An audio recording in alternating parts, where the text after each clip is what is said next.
Welcome, everyone, to another episode of Island of the Lost. Thank you all for joining us tonight. Sorry for the delay in uploads, but we are back at it for now. This time, we're going to have Grant, also known as Rockbeak, giving us a brief recap before we get started tonight. Let's hear it. Oh yeah, brother. Well, you see what happened last time, brother. I saw her near and I said, "Oh, that fucking bitch, brother." So I went up there and I put the smack down on her, brother. Just rolled the shit over her, beat the fuck out of her. And it turned out that wasn't even what I was supposed to do, brother. I was fucking bamboozled, brother, by a damn fleshlight spirit, brother. So then we tracked them down into the woods, brother. We fucked that fleshlight up, brother, and we made him run away. His fucking candy ass. And now everybody's happy again, and we're gonna go fuck some goddamn Cyrus, brother. Oh yeah! This is Nacho Man Randy Savage coming at ya. All right, that was perfect. That was just, I couldn't ask for better. So, I threw it. I threw in Nacho Man for copyright infringement, so they can't sue me. But Jack Black can. He's Nacho Libre. all right. My voice is shot now. Continue. It was worth it. It was worth it. Well done. All right. That was great. Where we had last left off, everyone has been gathered in Rockbeak's hut, former hut of Alwick, the former leader of the enforcers on the island. Rockbeak has since claimed that title. He now lives in this luxurious hut, or the closest thing to luxurious this island can provide. The day is the second day of cycle 5001, and we shall begin early in the morning of the second day as everyone has recovered from their wounds from the long night and has gathered again in Rockbeak's hut to discuss the next plan of action. And with that, I will let you guys take away the scene. Dar is probably still going to be exhausted. Because he's really he was on 3 levels of exhaustion last time I checked. So one night of sleep would put me back to 1 level of exhaustion, right? Yeah, we can just say that you slept a long time, were able to rest, and we'll say you're in tip top shape now. You've had time to just hang out and rest. It's been like 2 days. You've had to rest. Yeah. It was been 2 days. No worries. Yeah. So yeah, I'm kind of sitting. Well, no, sorry, I don't sit. I'm kind of standing pensively in a corner, just looking around, because yeah, Dar still kind of hasn't gotten over what's happened over the last couple of days with people being attacked and people in the forest, and he's got Dar. He's on edge. So he's just looking around and gauging what's happening around him. Also, Rockbeak, you actually have a do you read any language? Just Thuban, I believe. Yeah, just Thuban. All right. Well, you don't actually have a full write up because no one in this island can really write and give you any genuine documentation for you to review or anything like that. But from word of mouth, you've been informed of any problem that's been going on in the settlement. Still, they're waiting for you to decide what to do about the recent fraying farmhand that went missing. This time it was a male.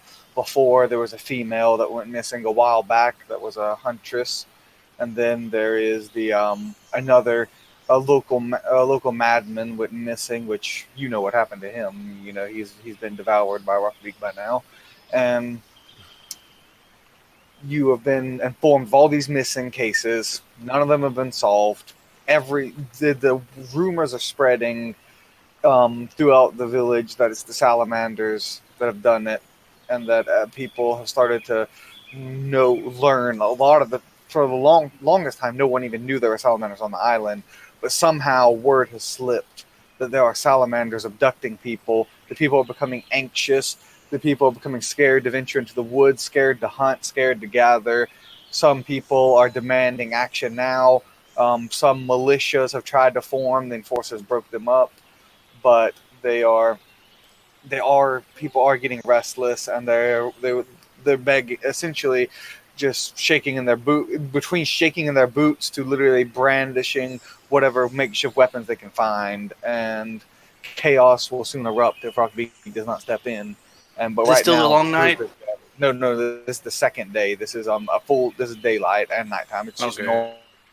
normal day, and it is right now. Rockbeak and his friends are currently gathered in his hut, and you can discuss and do whatever you wish to there with your companions. Uh, so what happened with the slug people? What's going on that front? Da, tell him. You Phil. hear a voice from above in the rafters where Anir is no longer inside her or resting or bedridden anymore. She has made a miraculous full recovery. Almost. Definition miraculous recovery. Yes. She has all about her, the bed in the corner where she was tended to. There are many parchments of linens and old rags and long sort of leaves that have all sorts of scratchings and scribbles and what looks like some sort of symbols have been drawn on these things. As Inea calls up from up in the rafters, she has a piece of parchment, a valuable piece of parchment, in her lap, and she is practicing reading some letters that Solitude, once known as Relia, has given her, and is slowly learning this language that she speaks with all of you with, in its written archaic form. She's up there as well, window open, or at least not a window. She actually just made a hole in the roof of the thatched sort of roof of this bamboo-like hut, with palm reeds everywhere. And she's just gazing out into the rising sun. Finally, another sun. She looks down, sort of silhouetted by the light streaming in, and the tiny fragments of air dust, sort of like in the being caught in the rays of the sun. As she calls down, Da, tell him what we saw. It was. There was these things in the wood. And going on character voice for a second,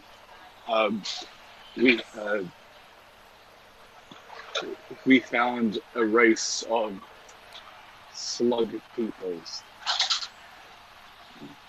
I now know how we can make weapons to fight the usurpers.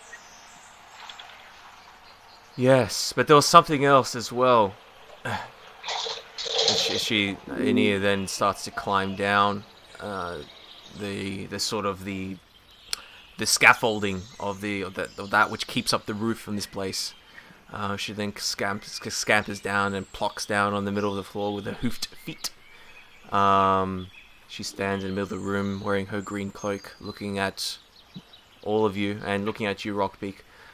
There is another beast that is attacking these slug people.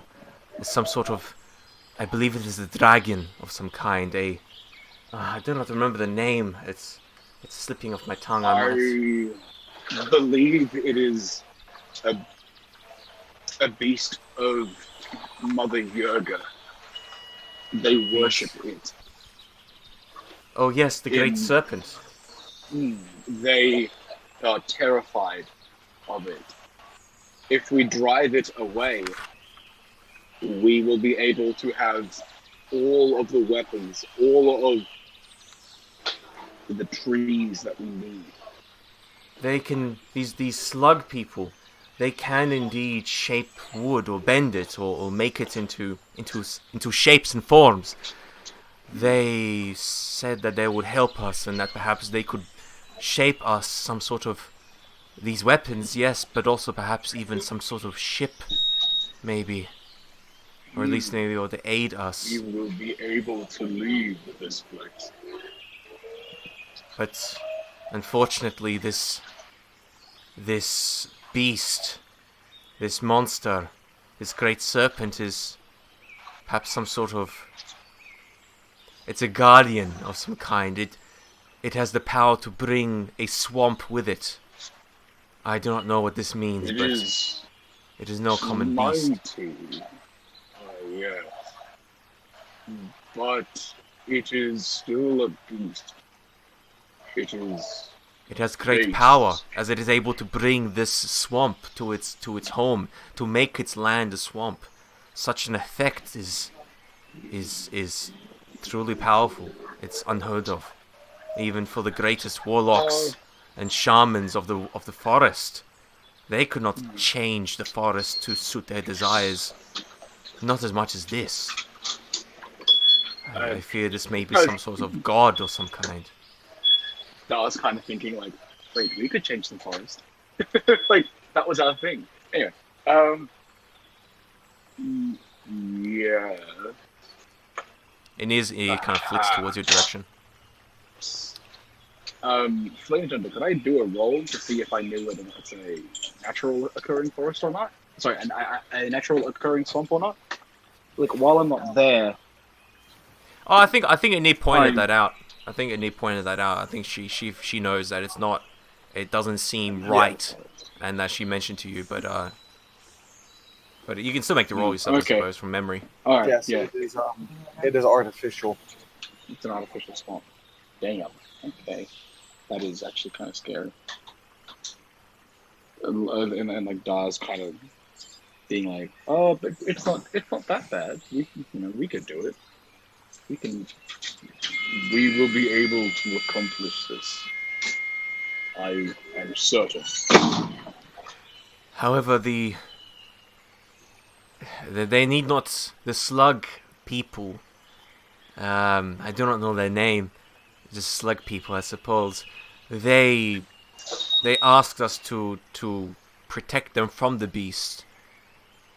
This beast could be powerful. I'm not sure if we can attack. We can best it. We do not. Maybe need we to could best lure it away or trap it. Yes. Trickery.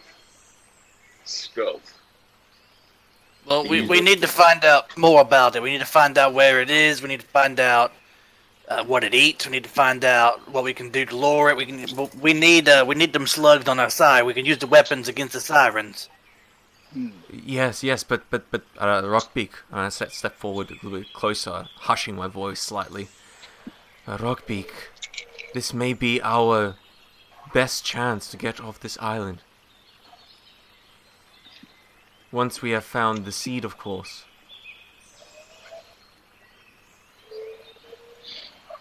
We're gonna get off the island one way or the other. I mean, when the sirens come, we'll kill them all and take the boat. We'll get the seed and everything's good. But, Rockbeak, we've talked about this before, but how many people are here on this island? There isn't tribes and tribes of people here.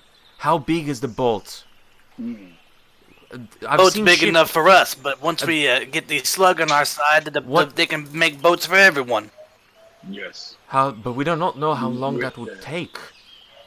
Well, it doesn't matter. I mean, I'm sure that it'll be quick enough that they get out of here before the sirens come. With a bigger army. I mean, it's a chance at least.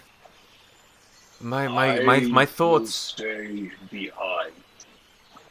I will tend to the slimy people, so they will build more boats for the rest of the tribes here. You will go on the first boat. Oh no. What are you saying? No, you're going to save the people here. We've been over this. You were meant to save the seed. You go. Speak close to your mic. I'm not even joking. You will go and I will stay. No, don't do this again. Really, sorry, solitude, solitude, speak some sense into Da.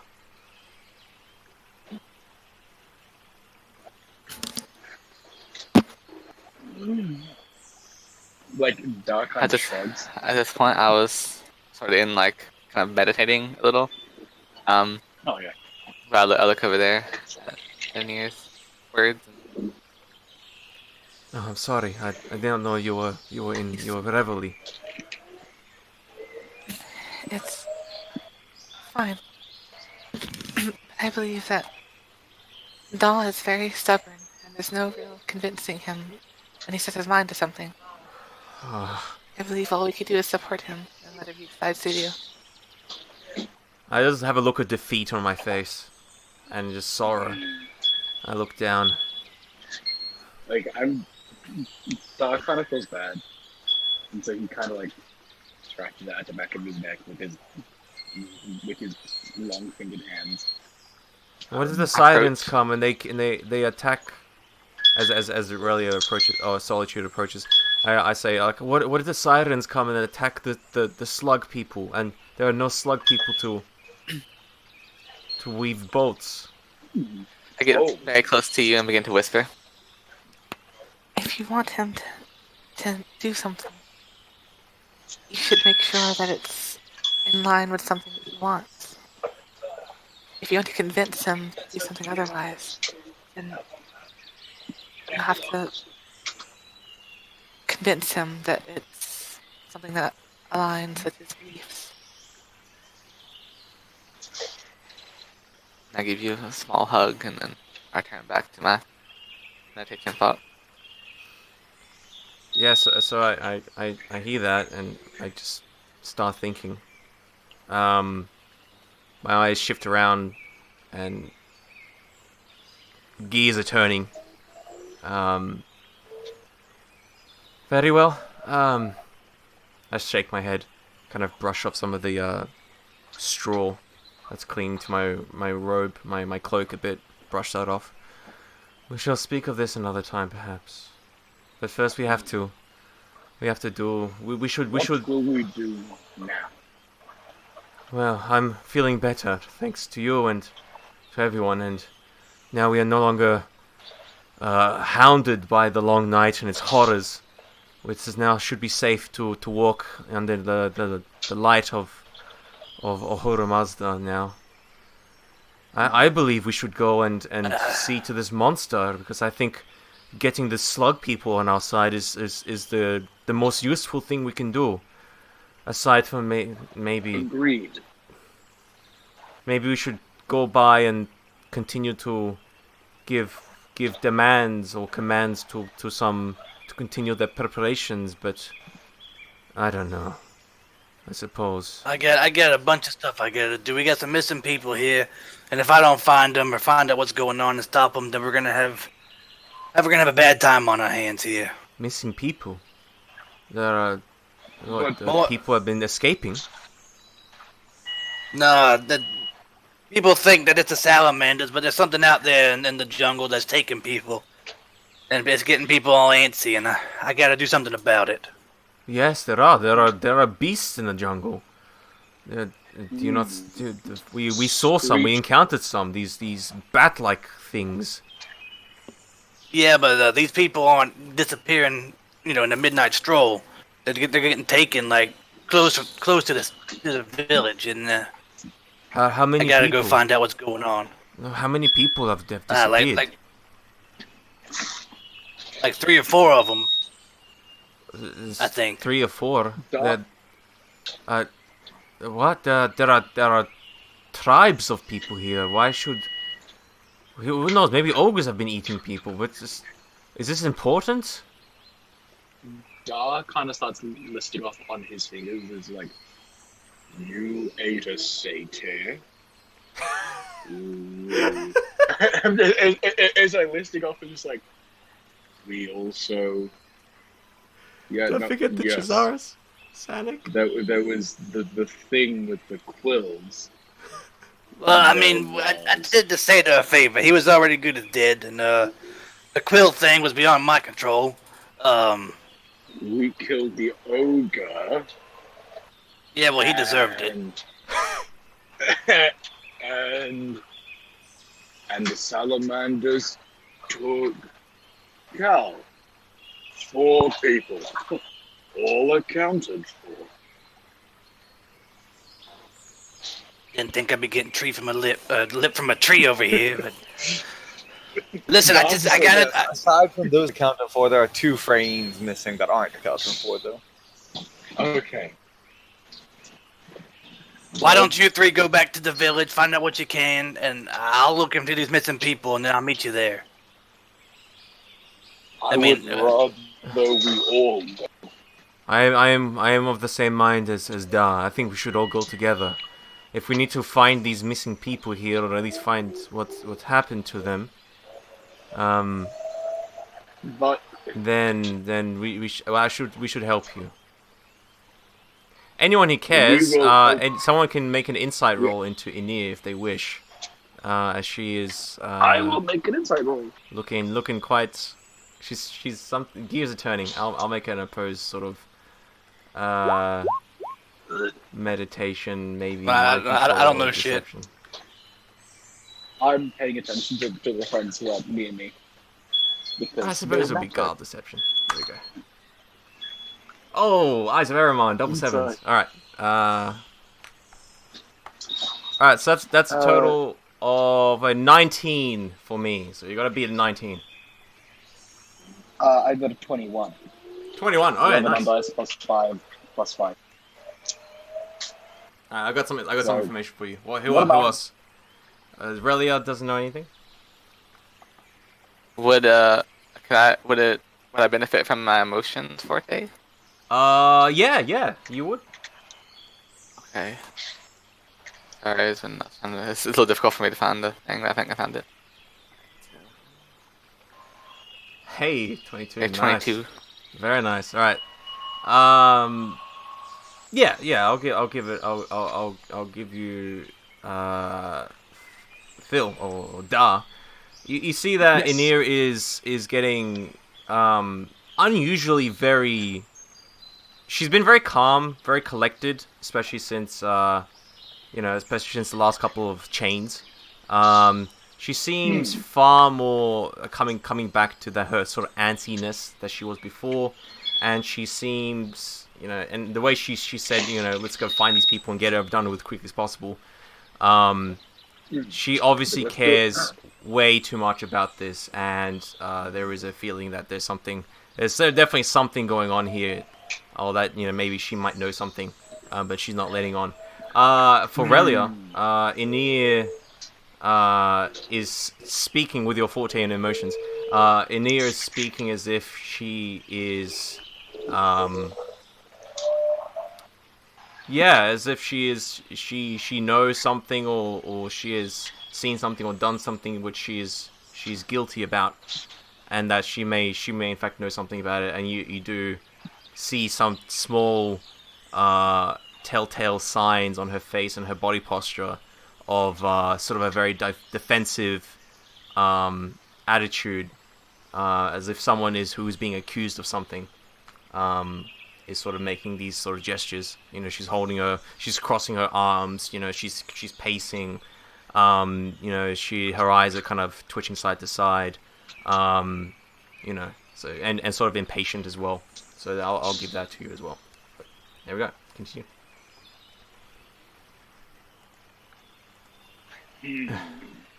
So where is I'll just be watching for now. And so Da is going to walk over to Anir and put a hand on her shoulder. Da's hands are very large, and because they're made of literal hardwood, they're kind of heavy. But he's very gentle as he kind of slightly either, surprises the me, palm as of if his you're like, hand. slightly. There's a bit of a twitchiness, slightly, but relax. He's not going to say anything, but he's going to put his staff kind of like he's holding it going to kind of lean it forward so he can still see everyone, even though he's standing right next to you, holding it with the other hand. And its staff is going to start just absent-mindedly just drifting down towards Nir. Nir is kind of crossing over him as he just is like is surreptitiously, while not really trying to be surreptitiously. Like if anybody wants to work out what he's doing, you can tell immediately. He's trying to he's getting a closer look at his friend. Okay, but that's you've done similar things in the past, so like Innie doesn't sort of back away or hide away. She's kind of like looking at you and sort of a bit confused. Her head's sort of cocked to the side, but she's just watching you. Yeah, but his face is still facing Rockbeak. yeah, no. So she's looking at that like, okay. While you all are doing this, you begin to hear people yelling outside in Dezazes. They're screaming out, "Angel, angel, angel in the skies!" Like various voices, and then what is it now? And you see Bess into the hut, and speaking also in Dezazes, the human right hand of Rockbeak, who he accepted as his second in command after dealing with Alwick. She looks at Rockbeak. Rockbeak, there's an angel above the city. It's circling. An angel? What are you on about? And it's an omen. The people, I rush to see. They've gathered in the square. It ain't no damn omen. I just hopped down off my little stool and waddled over there. So Probably some damn bird flying around. I'm going to let go over there so she can follow. Yeah, I'm actually gonna quickly scamper up the scaffolding of this building and get back to my position up in the sort of trapdoor roof thing I made, like an opening in the roof. I'm going to try and peer out from the roof, but that'll take me a little bit to get there. But that's where I'll try and peer out into the sky undercover, because I don't want to get taken. Yeah. Just quick question, sorry, O'Neill. What is your cloak made of? What is my sorry? I didn't catch that. What is your cloak made of? My cloak. My cloak. I got it from Zakshi, trader. I think it might be, like, at best it might be linen, maybe, but I think it might be probably cotton. Probably cotton. Yeah, I would say. It was. He found it in a washed-up shipwreck, so yeah, it's probably not the cotton. best cloak in the world. Nah. In that case, because it's a plant product, could I look through it, Flame Tender? Sure. Like they're very small fibers, and so it's 100% fine if you say no. No, I'll go with it. Okay, so I'm just gonna, because I have my hand on your shoulder, look through that cloak as you're just scampering up. So maybe I could get a look too, as I kind of feel my way with my feel my way with my staff towards the exit. Yeah, Rockbeak will grab his staff as he's waddling by, and he'll adjust his little belt with his war pick on it and his kitchen stick. He'll start waddling outside to see what this giant bird is. It's like a little string that he's got, like a little hook, like a little iron like ring. That he just puts his little pickaxe through. That's great. And he's got like his kitchen stick, stuck in it. Like a little piece of string or something, like some title belt. like some. The heavyweight title belt of Rockbeak the Iron Shell. That's excellent. As everyone scampers and finds a view, you will all see. You see the Rockbeak. You see a familiar face, but the rest of you haven't witnessed this before. And you see the pale blue-skinned creature circling a humanoid, almost vaguely Frame-like. She has flame red eyes, hair, and wings, and she has long pointed ears and high angular features. She's vaguely Frame-like, but something different enough that you can tell it's not the same species. Her wings are feathery and hawk-like, with etched of flame. As you see, she circles the village, and then Rockbeak recognizes this as the servant of Resha Rashida that he has spoken with in the past, but none of you have actually met her or seen her before, aside from Rockbeak, and that's what you all see. And the people have gathered in the town center, which she seems to be circling as she swoops down and lands next to Rockbeak's box that he tends to make his speeches on. I'll waddle up my box. Yeah. Am I certain that this person isn't an angel of, like, Legion or Olus or something of that nature? Actually, make me a theology roll real quick. You're pretty certain it's not Legion, but you're not sure about Hollis. Yeah, I'm Let's have a bunch of fiery know what this is.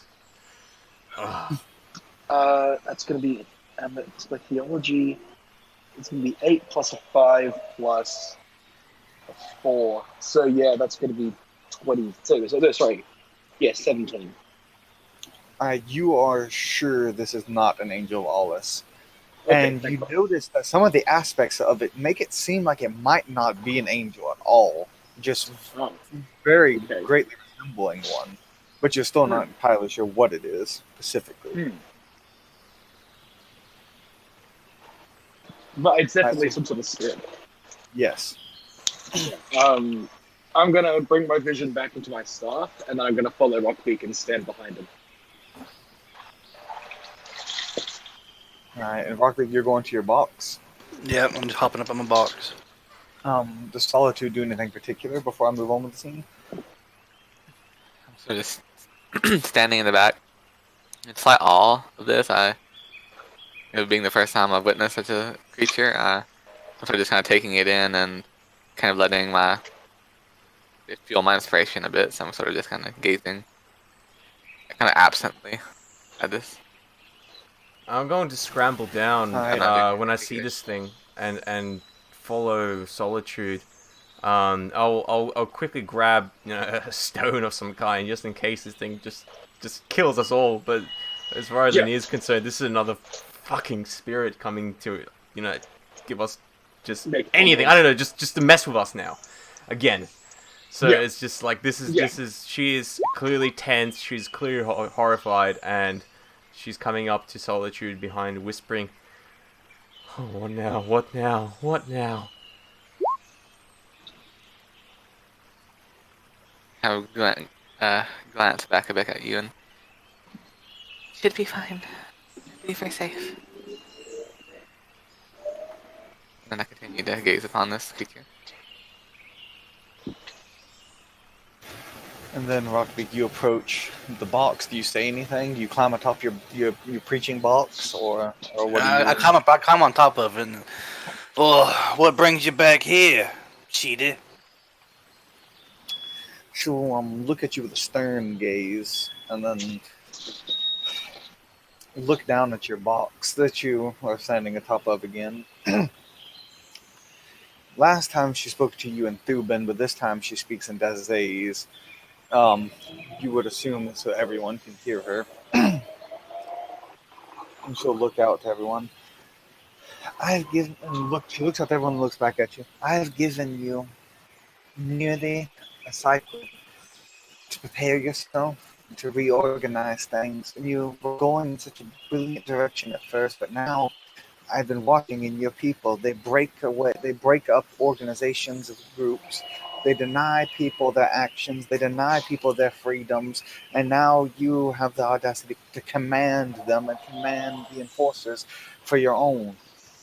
I thought I had made myself clear that this is not how revolution should be. Well, I don't know if you know much about warfare, or running an army, or getting a people united here. But if you don't give orders, it runs into chaos, and you go back into degenerates. I ain't ruling over nobody here. I ain't no dictator. I lead them in a good direction here. Look at where they are now compared to where they were. Doing a damn good job. Leadership leads to power. power leads to corruption, and corruption leads to tyranny. Yeah, well, without leadership, the whole world is anarchy and chaos, and everyone devolves into degenerates. Whereas your precious philosophers there, when it's total anarchy, they're gonna get eaten alive by everybody else. You gotta have order. You gotta have stability. You need a strong hand leading you. A strong hand doesn't mean you're a dictator. I ain't got an iron-closed fist. I'm trying to help everybody survive. Is the survival worth their freedom? Everybody's free to do as they please here. They ain't got to listen to my orders. They can go off and do what they want. But they can't expect us to give everything to them on a silver platter if they're not willing to help themselves. I'm showing them the way to go. I'm showing them how to better themselves. Get them off this island. If they don't want to do it, they ain't got to. Ain't nobody forcing them to do anything. I ain't holding a blade to their throat and telling them to serve me or else. Seems Dar's gonna step forward and he's gonna be like, "You, like, I serve. I am not made to serve." And like he kind of like turns around and then beckons to other people to come and do that as well. Right, yeah, one of them walks up and it's like it's a satyr male. Yeah, Rockbeak here. He took out Alwick. Alwick was bullying us and eating us and oppressing us. Rockbeak freed us. We chains no more. And he starts like chanting that, and then everybody starts chanting like slowly. The chant starts building up as they rally behind Rockbeak. So saying, "Chains no more. Chains no more." And then they start rallying around Rockbeak. Your vision may be clouded up there, floating around in the sky and whatnot, but down here, it may be a cycle, but we're doing our damnedest. We're attacked on every side here. We're trying to secure alliances, get our men prepared for the battle with the sirens. We're trying to find out what's going on with our missing villages. We're taking care of our own. We're not running around here with our heads buried in the sand, killing each other in total anarchy. But leadership doesn't have to lead to tyranny and dictatorship if it's the right person doing it. I mean, if they're a black soul to begin with and the corruption's going to eat at them, yeah, you have a dictator, but not everyone's a dictator. There's leaders who aren't dictators. I mean, yeah, just listen to yourself speak once in a while. Without leadership, the whole world's gone to hell. Total anarchy. So I think we're doing a pretty damn good job. She seems a bit flustered at the support you're getting, and a little upset that not only did you call her out, but that everyone here supports you. I just look around and listen to other people. These people here, they're free. No one's above anyone else. There's respect in the hierarchy and command, so to speak. But these people, they need leadership. They need guidance. And it's not just me doing it. I'm not bearing it solely on my shell alone. I got everybody here pulling their own weight, trying to make it all a better place. If I was an oppressive dictator, I don't think I'd have all these people rallying behind me. They'd all be sticking me in my shell. You know what I'm saying? And then, you see somebody walk forward from the crowd. It's someone you've never seen before. None of you have ever seen before. Dog, you see a female orc with hazel eyes walk forward. Now, Rockbeak isn't. Yeah, Rockbeak isn't exactly. Rockbeak. I mean, he's been around. He's been around the place, but an orc is not common sight. Like, Rockbeak doesn't see an orc. He sees a chthon. Okay, but even then, he's still his one eye goes wide. Like, what the fuck is chthon doing? What the hell? Like, so. Relia will see a Freyine with hazel eyes and hair, and then Mir will see the same thing, but in a Babylon sheath. Holy shit! Wow! I just look gasp. What? Ditto. And she walks forward, with each of you noting this in your minds. Remember, each of you are seeing the different thing. essentially a female of your own species. Would Rockbeak know who this is? No, not right off. He doesn't know what's going on right this second. I mean, because he has theology. He could roll. He might have heard. He might know what's going on. Right now, Rockbeak. Yeah, they're also one thing. They're holding a book in their hand, and they say, speaking in the native tongue of each of you at the same time, say, "Rockbeak is white, Ishidi," and goes over, speaking in the Chathan voice to Rockbeak. "Here, you are," and hands it to you. Hands you the book. I take it. I'm still like wide-eyed at her. Like that's So Catan is sitting here. Shidi is wide-eyed as well and like stunned basically. And this person is abnormally beautiful as well. Not so much as to like stun you with like, divine beauty like Cinder or something, but they're extremely beautiful. Possibly more beautiful than a mortal should be, but not to the point where you're stunned, speechless by the beauty. So like full grades attractive kind of thing. Yeah, and then she'll gaze at Rockbeak with a gentle gaze, like almost like a pleased gaze.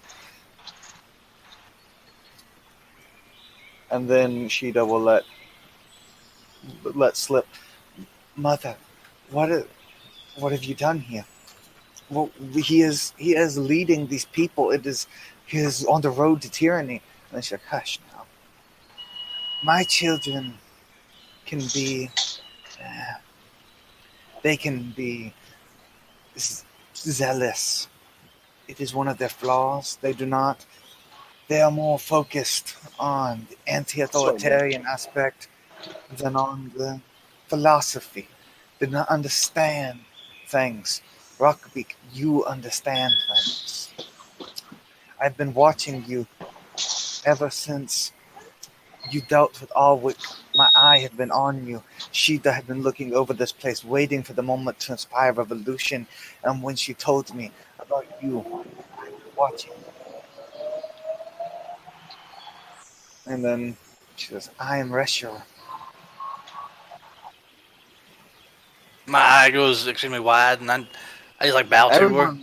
Everyone in the entire crowd like seems to like gasp, and like some of them are like not quite sure who that is, but some people like do recognize it, and some of them just instantly like drop to their knees. Other people are like confused at what's happening, but there's clearly some powerful creature here, and I will let all the players describe their reaction before going on.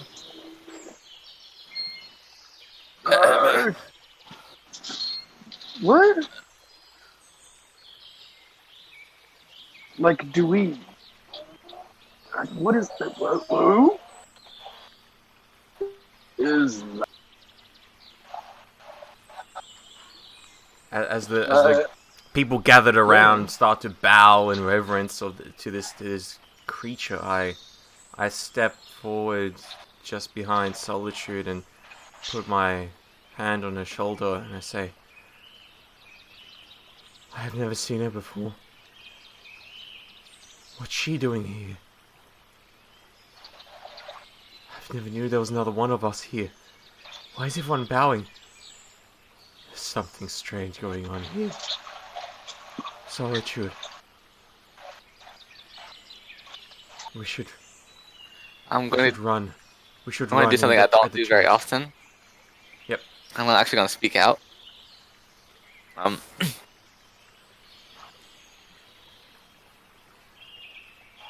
If you are who you say you are, why are you here? I've known that you have used my hand to write things, important things, to your follower. What makes this place so important to you that you'd come in all your glory yourself? Rockbeak will be my chain breaker. He will be my hand. He will free you from your chains of tyranny the tyrants have placed upon you. This place has been a blight upon Kalegathale since the prison was founded here, and Rockbeak shall annihilate this blight. He shall lead you into a prosperous tomorrow. He may not seem it to you, but Rockbeak has the heart of a philosopher and the body of a warrior. He understands the values of freedom, and he has the will and power to enforce them. And I hereby will bless Rockbeak as my chain breaker, as she then will extend the hand and place it upon Rockbeak's head, and then the hand will glow as you feel power course through you, Rockbeak. I just gripped the book in my hand so tight, and my eyes just widened as I'm just staring up at her. Staring at her, I guess she's about the same height, I guess, as me, and I'm just in awe. He shall take this text, the text of revolutionary freedom, into terms, and he shall lead you. He shall lead you against these sirens. He shall lead you against those who oppress you. You shall rise against, you shall fight back, and you shall not only fight back, but you shall rebuild. You will rebuild a society based on freedom, based on enlightenment, without this crushing weight of despair down upon you. Rockbeak, the Iron Shield, the Chain Breaker, he shall continue with your battle cry of chains no more. Lead these people, Rockbeak. Lead them as my chosen champion. Free them as you too have been freed. And then she goes over there and sternly grips on Tashidi's arm, and they both disappear in a puff of flame. And then you see the smoke from the flame blow off in the wind, leaving Rockbeak with this text in his hand, standing everyone stunned as they look.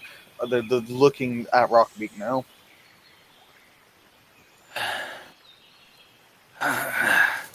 Well, we've been blessed. We've been blessed pretty good this day, I'd say, my friends. He'll just have a beaky smile. He's smiling from ear to ear. I guess turtle has ears. I guess he's smiling. I mean, the best a Chthon can smile. What just happened? He's like he's good. It's just like we were graced by the revolutionary princess Reshara, the goddess who I worship. She has blessed me. I have become one of her chain breakers. I'm a cleric of her now. With this book, I hold it up, her sacred law, I will lead us to freedom against these damn sirens, one way or the other. I grab Solitude's hand and I kind of push the crowd with her and try to get close to you in the middle with you and Da. Yes, you're able to push through the stunned crowd with no resistance. What does this mean exactly? This book, this tome. And he is clearly horrified, terrified. What did she give you? She disappeared. Another spirit. She wasn't a spirit. She's a goddess. Oh, gods. And this book is her holy dogma. Within it lies the knowledge we need, the teachings we need to follow to make everyone truly free. Well, what did they say? Well, I mean, I haven't read it yet, have I? I just now got it, but it's some good stuff in there, I'm sure. Oh. I had to peruse it sometime. Seeing Anir so upset looking at, I grab her and I hold her. I pull her close to me a bit gently. Don't worry, Anir. She wasn't a foe. I mean, she was. This is good. It's a happy time, right? I mean, this is good. One of the gods of Septa blessed us. We will drive back these sirens. You're so frightened that you'd fail. She wishes us to... For this... Well, first of all, she was above and she was of the mind, and she came here. She told us that we are to fight a war for her. The great goddess Reshra, she appears as Sure. how do you say? She appears as one of your race. To me, she was a Chthon. I'm sure to a satyr, she was a satyr. She appears in a form most pleasing to who she's addressing. I see. Anita just looks absolutely flabbergasted. She's flustered. She doesn't know what to say. She's looking around. She's looking at you, Solitude. Your calmness, and she's. I'm still she's holding looking you at kind of close to me. And, Like a firm yet gentle. Yeah, she's kind of absent-mindedly, sort of like just kind of like hugging you as well, like brushing you, caressing you, sort of as a nervous tick. And she does eventually start to calm down, but she's still looking around. I go hug Anir too. Well, what's going on? Why? She just looks so confused. What does this mean exactly? So we are to do this tome? We are to wage a war? And to fight? We're already waging a war against the sirens, you poor thing. I thought we were going to Nothing's escape. changed. We're still Why are gonna we escape. changing our plans? We had plans to escape, and we had plans to get the seed back for Da, and to Yes, do that, we why gotta are we kill some waging sirens, a war right? now? It's just she starts laughing. She's kind of clicked it. She's kind of going a bit crazy. She's kind of All right, laughing now. okay. Da, Solitude, can you just get our friend here and make her not be crazy, batshit crazy for a second? I don't know how to get through to her. What's going on? I need a minute.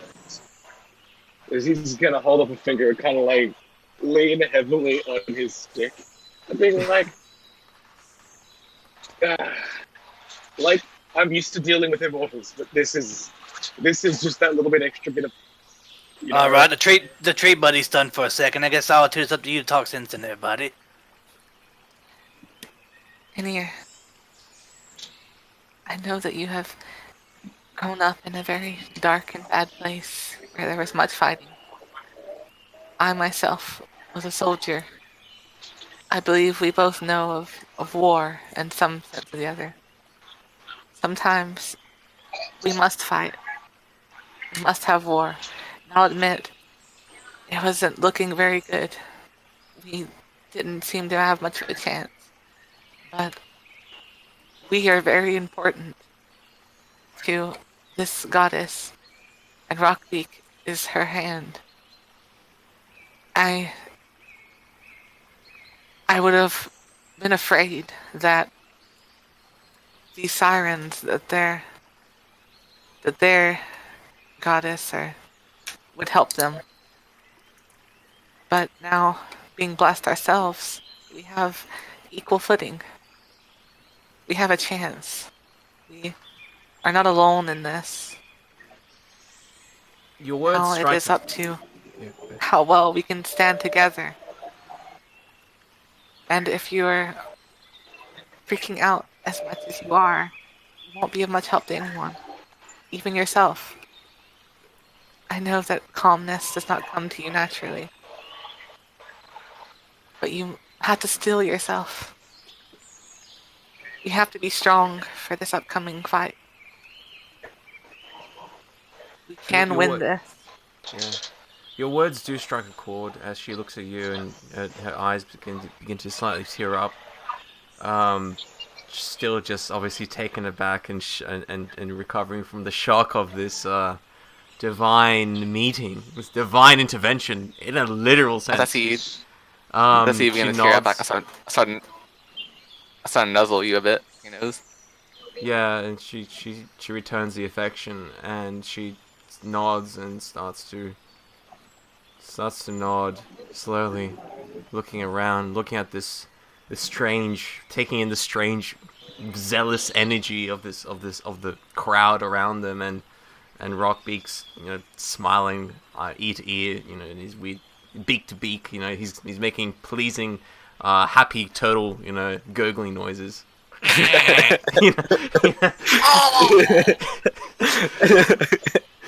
and and Dar sort of like, seemingly happy. Maybe he's just taking some sunshine. He's just basking in the sun. So I can't see his face because his mask and shit. But I start.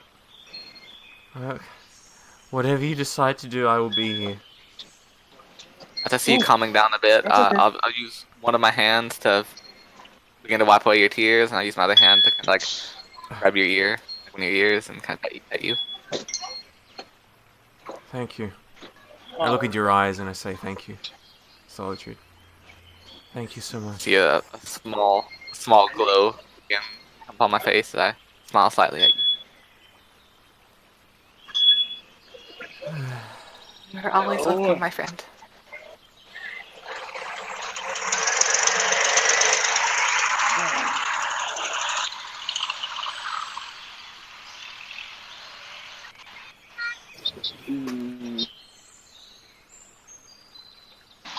The goddess went with us.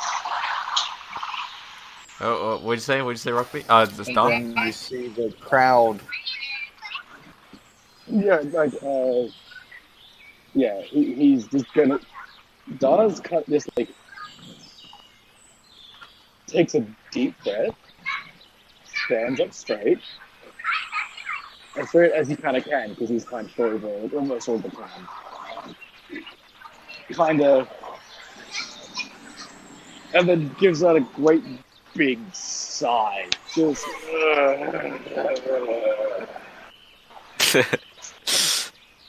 And it's like shakes his head and goes over to his friends. We need to reconvene in Rockbeak's hut.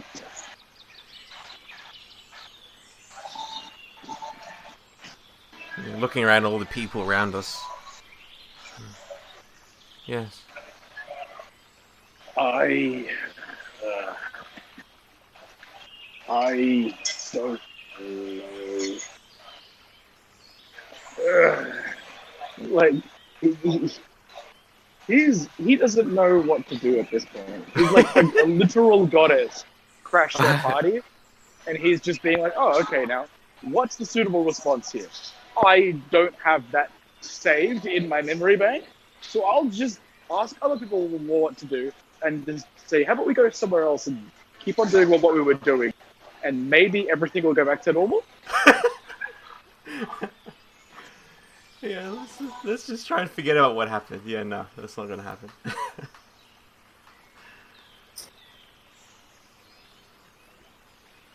Okay. Yeah, Daw's right. We should go back to the hut. But yes, and I need to talk to Bess too before we go back to the hut. Alright, she is just as stunned as everyone very else. strange. we'll meet you back there. I'll go with Anir and wait for Rocky.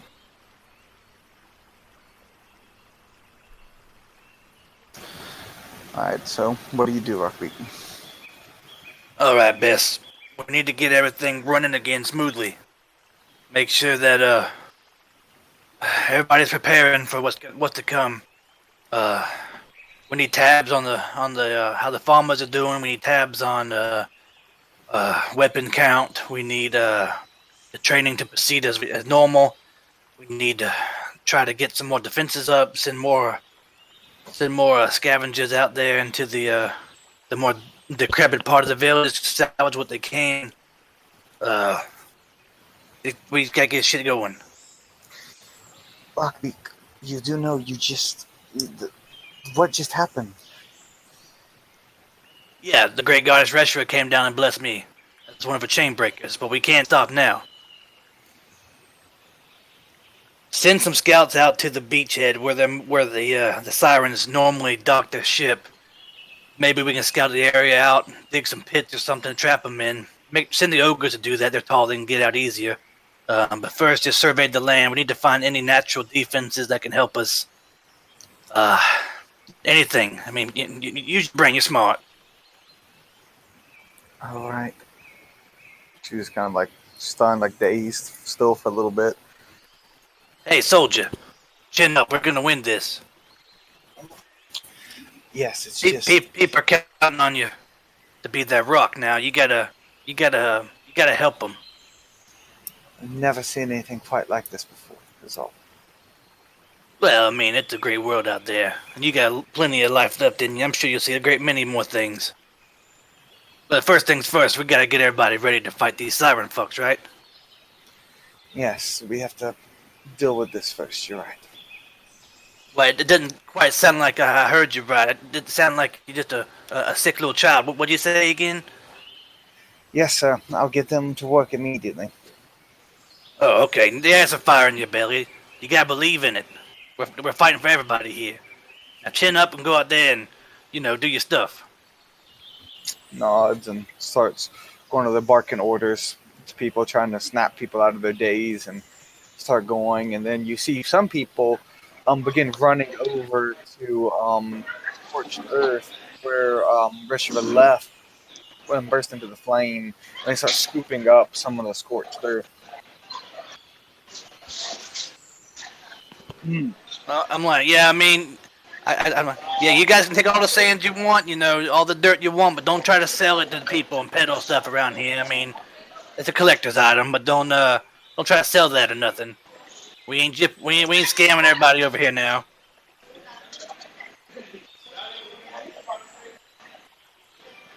And don't forget, everybody believe in yourselves. We can do this.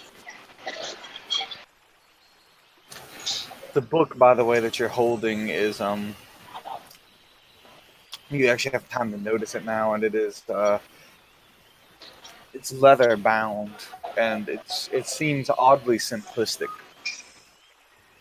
I love it. When I'm not holding it, I stick it in my front belt, right in front of me. Stick it in my belt. It's very thick, as far as books go, and it does have a title written in Thuban that says "Revolutionary Freedom" on it. But like I said, otherwise it's an unimpressive leather-bound tome that you wouldn't think twice about if you saw in a library or something. It's my most treasured possession. I'll die before giving it up. Fucking sirens.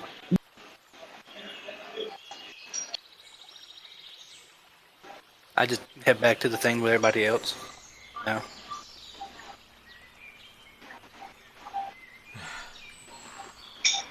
Yep. So we return back to the large hut of Arwick Oris. Begin to just not knowing what to do. Aeneas starts to just gather her things as if she needs to just go somewhere. She expects to probably need to go somewhere, maybe. At least that's something to do. While she's able to just kind of like push the processing of what just happened to the back of her mind, so that she can actually, sort of keep track of the day and to do things, and to not get lost in lots of questions. So yeah, she'll start to just gather things. Dar is only now realizing that the goddess queen of revolution was right there, and he literally the other day essentially scared an entire people into submission. So he's having a quiet moment, being like, "It's really good that I'm still alive. That's great, very good that I'm still breathing."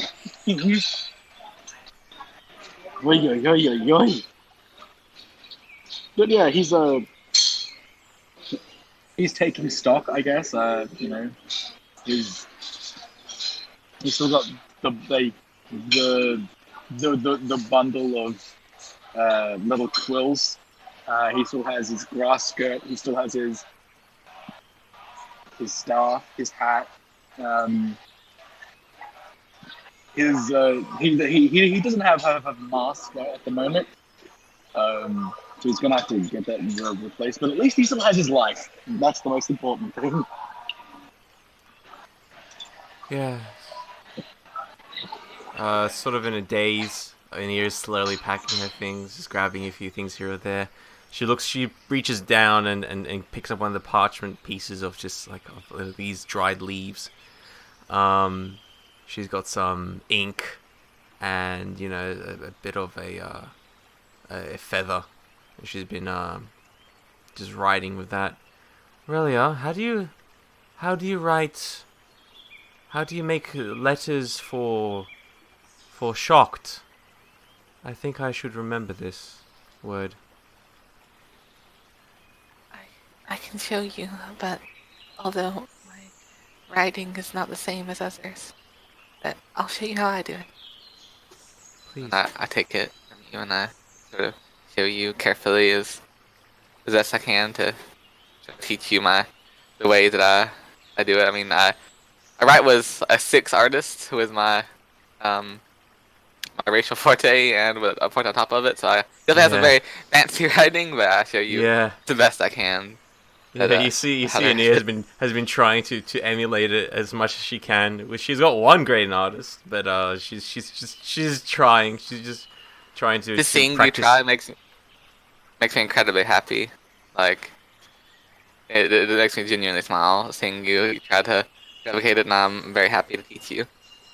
Yeah, she's been doing this, especially if you've been around to show her a few things. She's been doing this, especially when she's been bedridden, nothing to do, while you're just sitting in bed, just resting. So she's been learning this, and at times it makes me so happy that you're wanting to learn that I could be literally in complete darkness and then still see from just a glow from my face. That's right.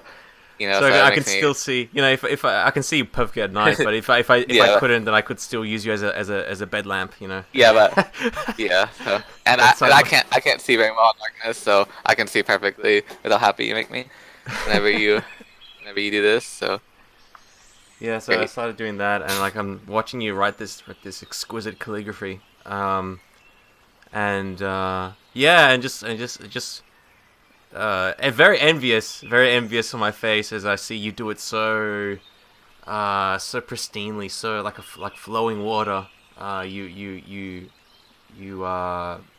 put to the parchment with this ink, this flowing symbols which flow together in this strange sort of wavy lines and pleasing shapes. And I just definitely was like, I kind of feel a bit like, oh man, I'll never be as good as her.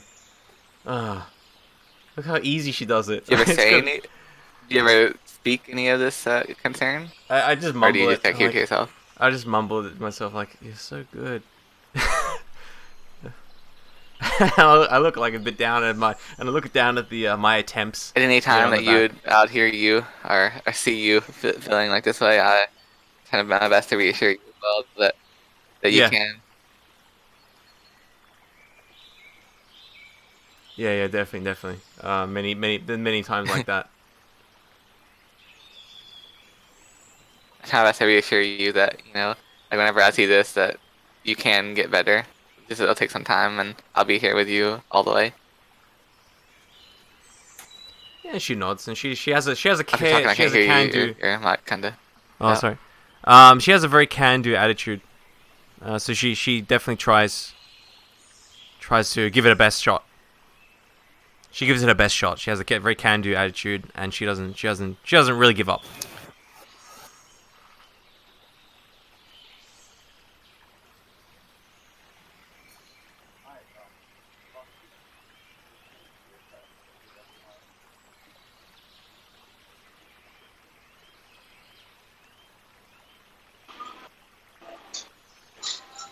All right, and then Rockbeak comes back. Yep, I'm just walking up. Yep, alright, Rockbeak, you walk back in and you see everyone waiting for you in the hut. And Da's going to smile with his between his weird crooked tusks. He's like, welcome to the newest avatar in the Ring of Fire. I bow. And the first time I bow to you, Rockbeak. All right. Okay, just get it out of your system now. Just get it out. I look confused and I bow again. Is it? I look at you expectantly, like, again?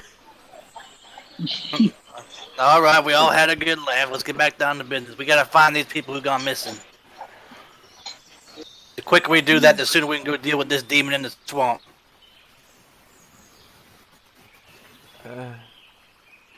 Okay, yes, well, I suppose we could... He wore something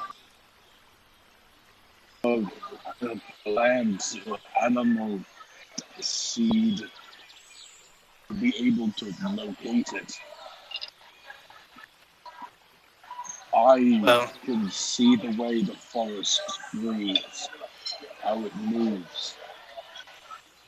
Well, I don't know what they were wearing. They could be stark naked. For all I know, we need to go where they were abducted or last seen, and we can start looking there. And then maybe you can like feel the trees and look through them and scour the jungle or something. Cause your tree stuff and find. I don't know. But we need to go find out. We need to go where they were last were seen, and we can get a feel for it there. How long ago? Yes. Yeah, do we know how long ago? Yeah, when was the last person taken? Like how? The most recent one was roughly half a cycle before the long night, give or take. That's their best guess. It's been a while, so trail probably cold, probably pretty cold, probably cold as Nif. So, But, was it half a cycle, or was it half a chain? Oh yeah, chain. Sorry, chain, oh, yeah. not cycle. Yeah. Okay. Yeah.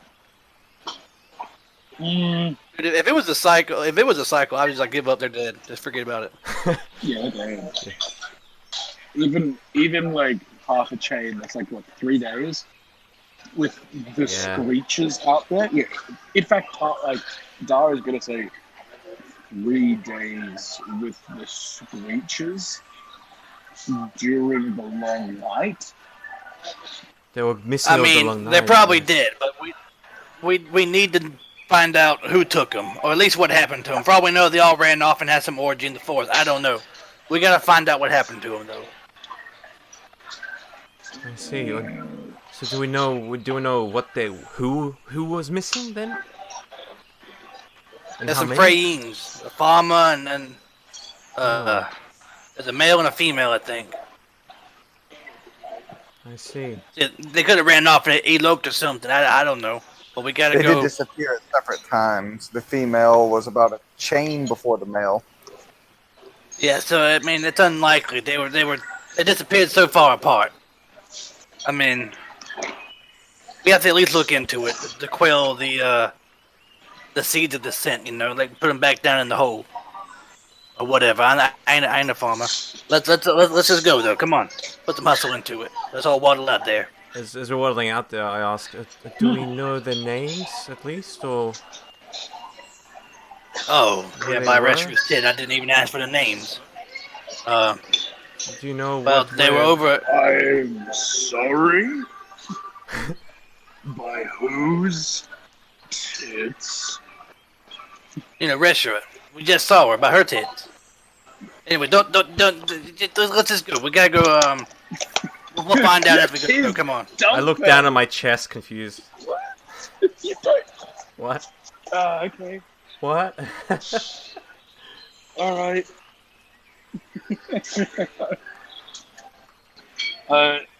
We need to find their families and ask for their guidance. Then I guess we go to ask around about Ceros. See if anybody knows about her. She was the last one taken. I'll do what I can. Yes, you actually do. A certain amount of information regarding her is that she was a fairly successful huntress who had cornered an area of the jungle she refused to tell anyone about that was a great place for hunting into. And that she went out on a Fintu hunt and never returned. It was broad daylight when she left, and it was not far enough that she would have been caught out at nighttime, so she disappeared during the day. And the same thing with the farmer is he was working one of the farms near the edge, and he appeared while it was still light out, or so they assume. So we don't know where Saros's like little hunting spot is, or the direction it's in. No, she kept it secret because she was harvesting Fintu there, and she didn't want anyone else to basically encroach on her territory. Well, I'm not liked for obvious reasons, I suppose, by the Freyin here in the town. Maybe Solitude will be able to find out about this aim or Saros, but if the Saros is a huntress, she's been a hunter, and she disappeared out in the woods. I know the woods very well. I could go look for her there, or at least look for tracks, but Rockbeak, I'm telling you, I do not think I'll be able to find much. It's been... Well, it would be better if we knew, where she went and the direction we wouldn't know where she went. At least we know the farmer, he went missing pretty close to the edge of the jungle out there. He'll be easier, but the huntress, it's now been many days, and it's rained since, and I will do my best, but I cannot. This was going to be very difficult, even by the greatest trackers of my people.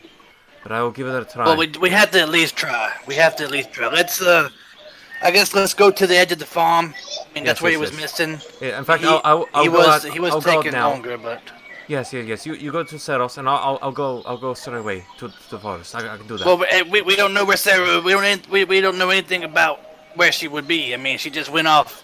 No one's seen her. Of course, at least with the farmer, we have a general idea where she's where a huntress, he was right? last seen. She's a huntress, right? This Saros, this female. She's a hunter. Yeah, that's what they said.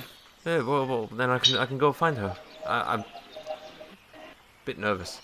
I can go find her, or at least find tracks of her, while you're looking for this Freyin. Now. You said we shouldn't split up, so we got to go all together. I can be very quick. I'll be very quick. And we're saying we should not split up when we go to the slug people. We should go together there, but I don't expect she'll be very far out. I can maybe find tracks leading out. I can meet you back in an hour. I just look at Solitude and Dar. Yeah, for Solitude and Dar, like Ania just it's kind of adamant. Like she wants to go out for reasons that she's not letting on. I can't hunt. Near can. I would slow her down. If I have to agree with Da. If Nia wants to go, we should let her. Only get in her way. Well, yeah, but what if this thing takes her too? I mean, for all we know, it's out there stalking and waiting, and then just a lone woman walks out there. That's probably its type. I don't know. I believe in Nia, and I know that she can run very fast. I've been by myself in the woods many times. I will be careful. I will watch over her. I will watch over her against the forest. No. It's fine. It's fine, Dad. It's all right. You're your own woman. I mean, you can do what you want. Just be careful, okay? I don't like it. I will not. I will stay here, but I will make sure that you are safe. Me and Solitude will go to the farm. I will. If you would lead me, I will follow as well to the farm. While I will see that O'Neill is safe. All right, then everything's worked out. Then let's get to it, people, and be careful out there. And just be careful. I mean, if anything, out of the ordinary, just run fast as you can. Don't be brave or stupid like me. I'm stupid. Don't do it. Just run. It ain't worth it. And yes, Anir, I believe in you. But I would lie if I said I wasn't a little worried. So please be safe. I go over there and hug you. I hug you back. I'm hugging you, but I'm looking towards Dar. For a second. It should. I Da's will. going to smile and say, if things happen, I will come running. It's okay, Da. You don't. Slowly, but I will come running. Da, it's okay. Please. You don't need to do what you do. It's okay. I You've pat you. done this before. Yes, yes. It's fine. Sorry, you're cutting out, It's brother. fine. It's fine.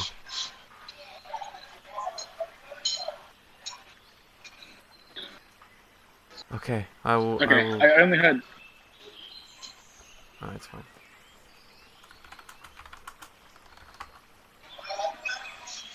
What's the matter? Nothing at all.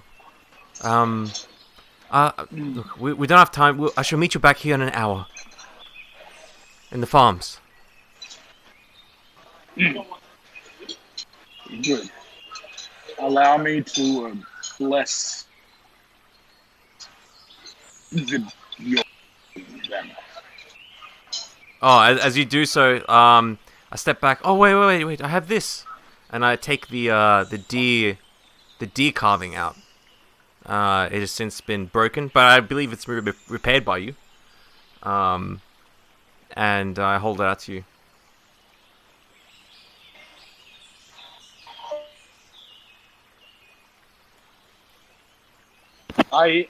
You're cutting in and out, John. I'm having difficulty Sorry, man. hearing you. I can't do anything about that. Yeah, I'll just type it. I'll give you the deer carving. Dog, what? The deer carving to Da. I do the. Okay, yeah, I'm doing that. And I will go. I'll do the normal blessing thing, and I will be looking through that. Okay. And as head off, Da's gonna call out one last thing in there.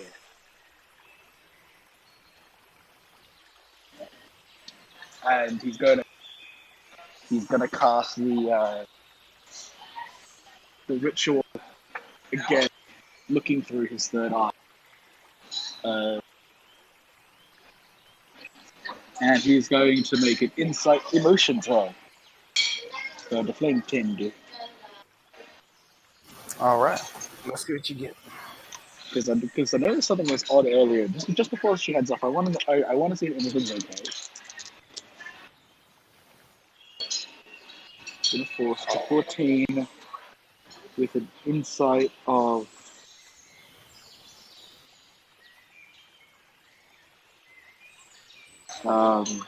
14, 9. So 21 plus 5, 26. And that's with the rolled 8.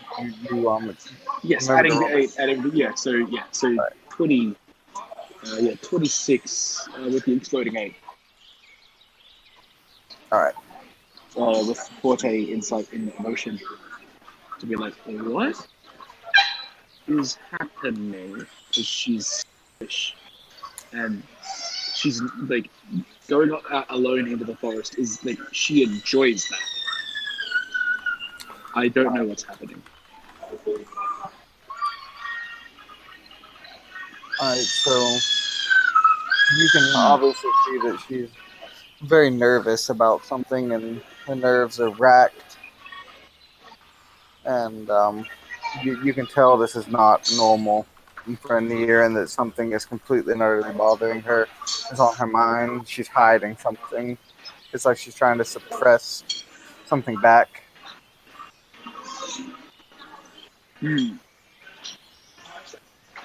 This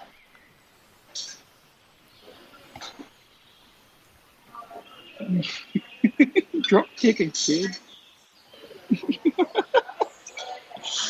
Okay. Alright.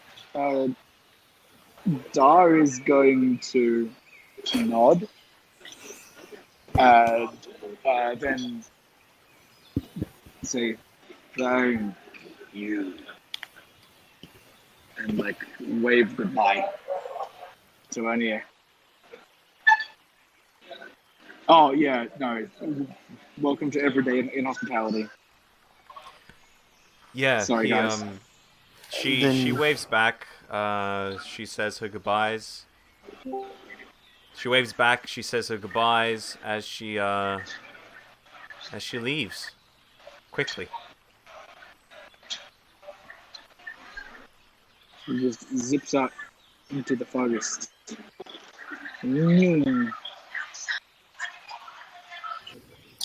Then we move on to you guys all going to Rockbeak Solitude and Daw. All move on to the farm and Rockbeak leading the way. So Rockbeak, what? Anyway, yeah, I'm blind at this point, like actually blind, and I'm walking even slower than usual because like what I'm seeing is not isn't working with the my inner ear. So like somebody's sprinting somewhere, and I'm seeing through their eyes, and I'm like, oh god, everything's going quickly, and I'm going slow, and they're moving left, and I'm moving right, and this is feeling weird. So he's like, yeah, And then yeah. So I'm so moving slow. Rockbeak, are you heading to the edge of the farm?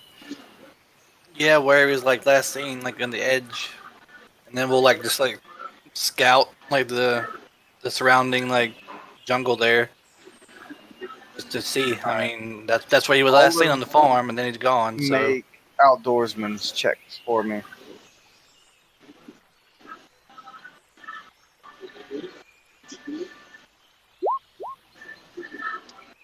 People doing it or only Rockbeak?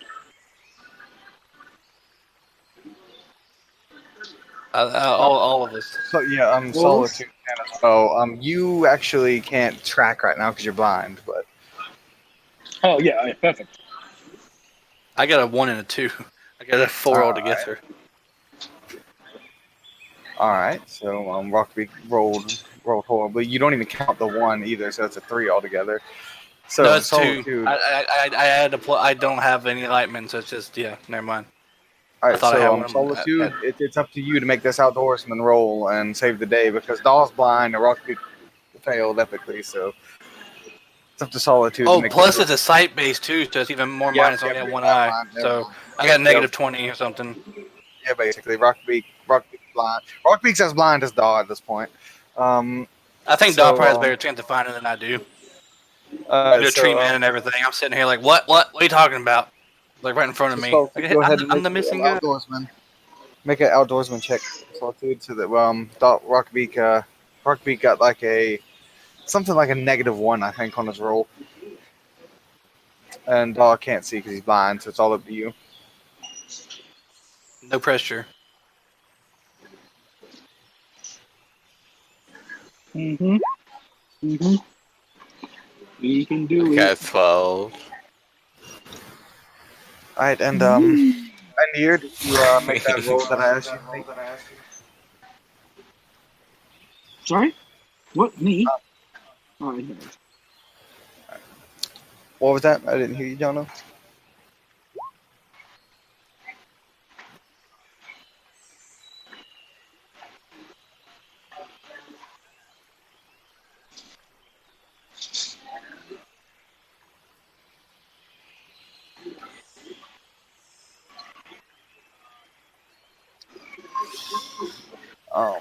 Hiding. I think that's forte. Yeah, hiding. Yeah.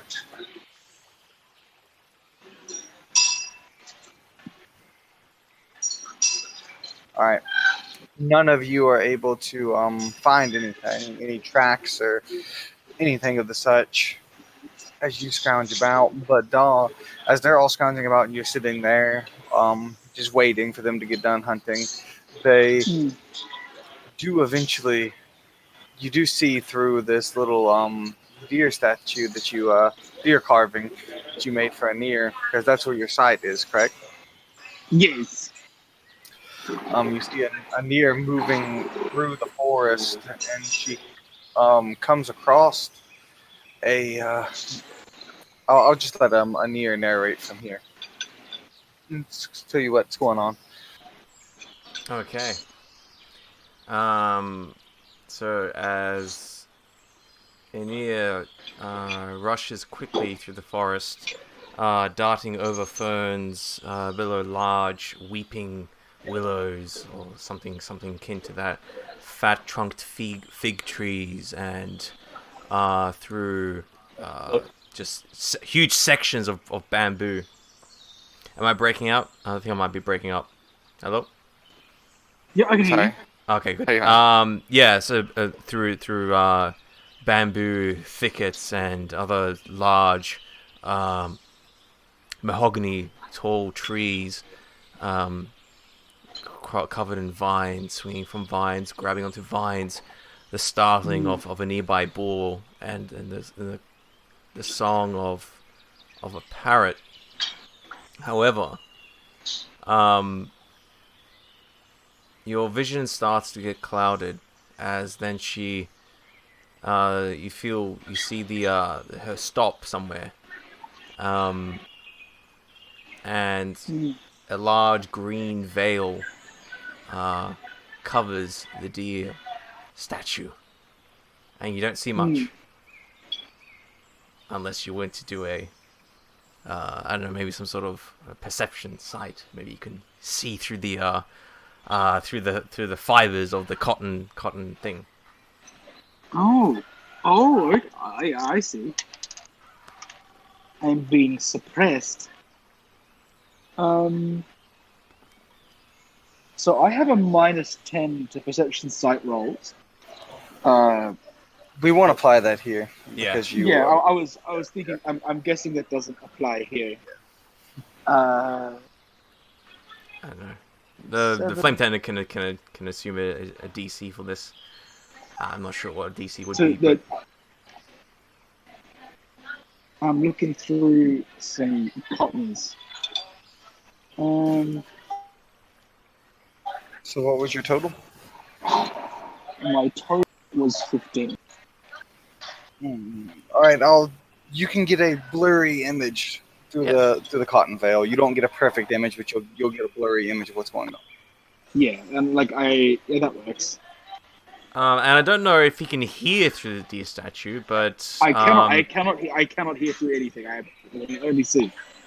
So you see Aeneas stop, and large things are being moved out of the way, and it's taking a while. As things are being moved out of the way, she's doing this hurriedly. She disappears in and out of sight, and she seems to be bending over something and digging through something. And then the things which are moved, some other things are being put on near it. That's all you see.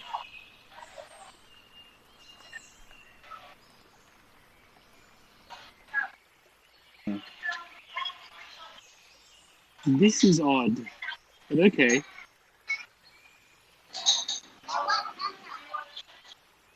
Yes, you guys spend some time rummaging around the edges of the farm, unable to find any discernible lead. Daw sees all this going on before eventually Anir returns from the forest as you guys finish searching up the forest line.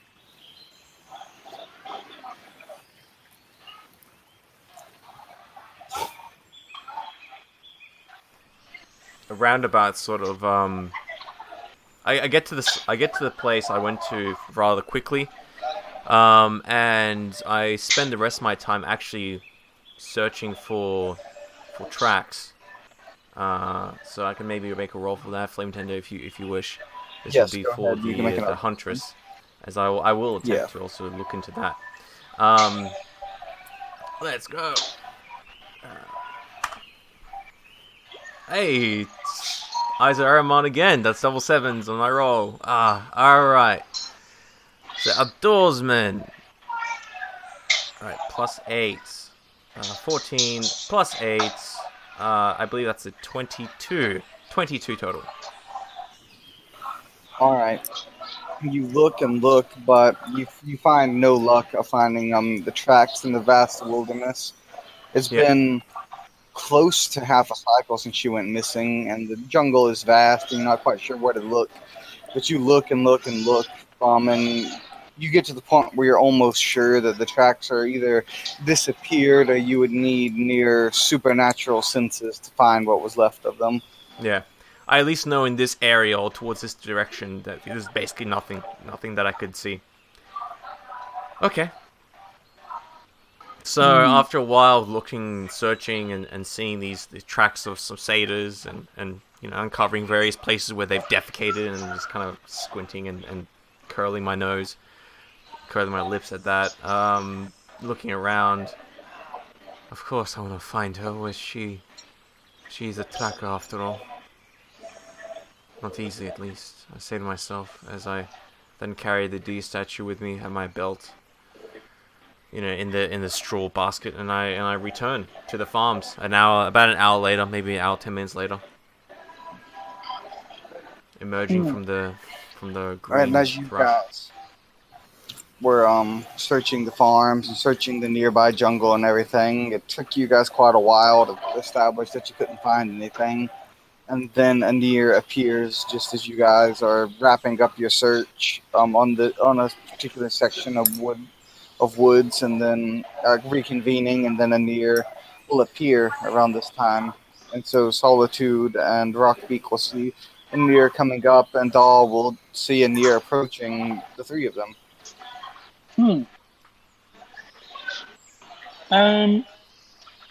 Yeah. It's kind of odd that she covered that up, because usually usually she knows exactly what to do, but it's very different this time. So I'll talk to her about that later. But if you want to roll an insight roll, I don't know, if it's like Dob, he's looking at you. Okay, he's put his power, he's put his sight back into his staff. Yeah. And he's kind of angling. Is like he kind of angles it sideways. Like, people kind of tilt their head when they're looking at something interesting, or like when they're confused. Like, what? He's doing that with his staff instead of his actual head. So I return and emerge. There you are. I call out from the. Yes, exactly like that. I call out from the thrush, from the underbrush. Hey, did you find anything in there? Did you find anything about the tracker? I think I did, or at least one of them. Do you find anything over here?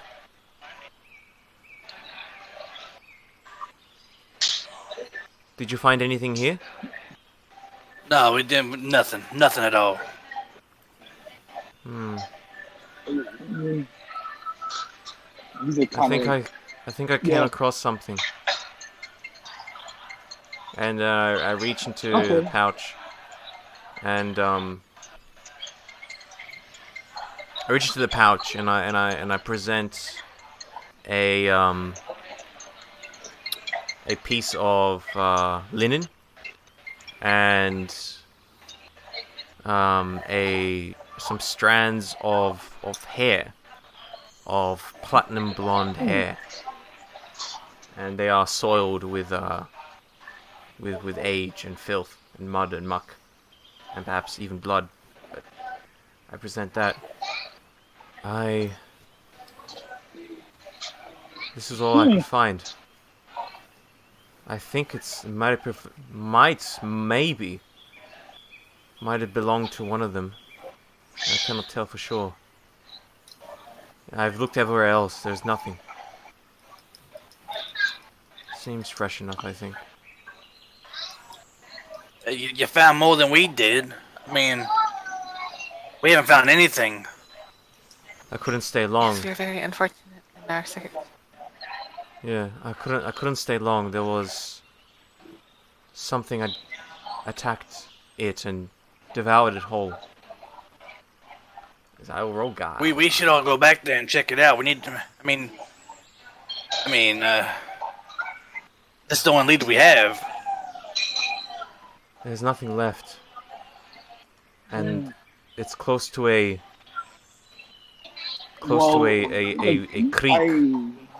and there in the creek there will be these large lizards, which should be unwise. As I roll guile deception. All right. I would like to roll Insight Lies, Forte. I got 10. 18. 10. Ooh. Relay, you want to roll? What is it? Insight Lies. Yes.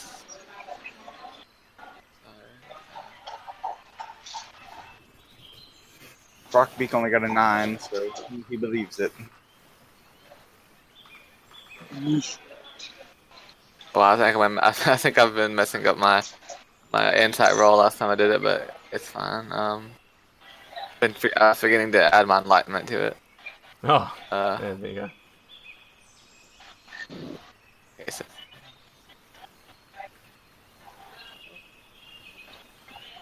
24. 24. You both see through and hear deception. Yeah, she's not telling you everything, and she's not being exactly straightforward.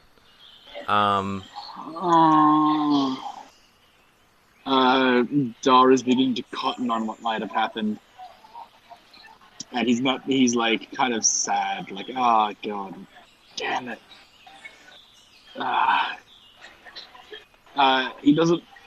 He kind of looks over at Rockbeak and is just like, he doesn't know, and if he knew, things could get awkward. Like, it's better if he doesn't know. This is like all internal monologue.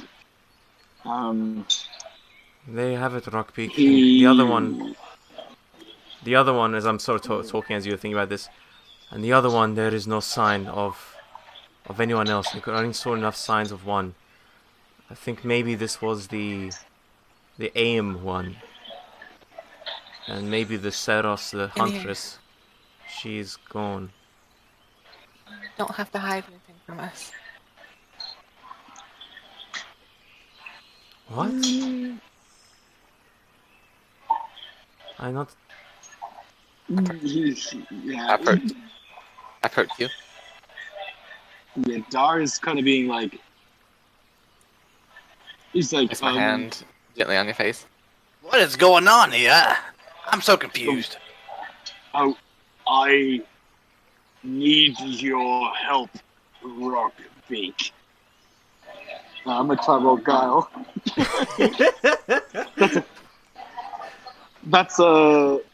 That is a 1. My -3 to present. Oh no. Rockbeak got a 4, but even with a 4, Rockbeak can still tell you're blatantly trying to. I need your help, Rockbeak.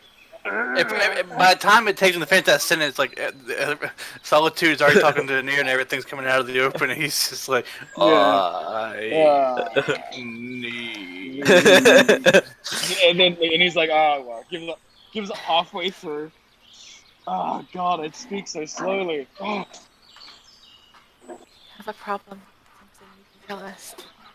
We're your friends, and we're here to support one another. Of course, solitude. Really, solitude. What are you saying? Of course, I know this. I start getting pretty tense and nervous.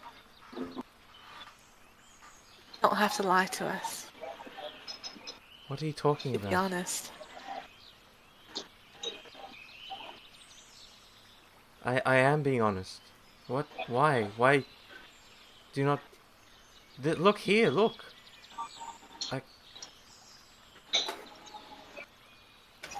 I'm just looking at Solitude a bit like standoffish slightly, but I'm sticking. Just I'm staring sticking at to my story. I'm sticking to it. I'm Just kind of sticking to it. staring at your eyes as you speak to me. I don't even look like at the thing you're holding.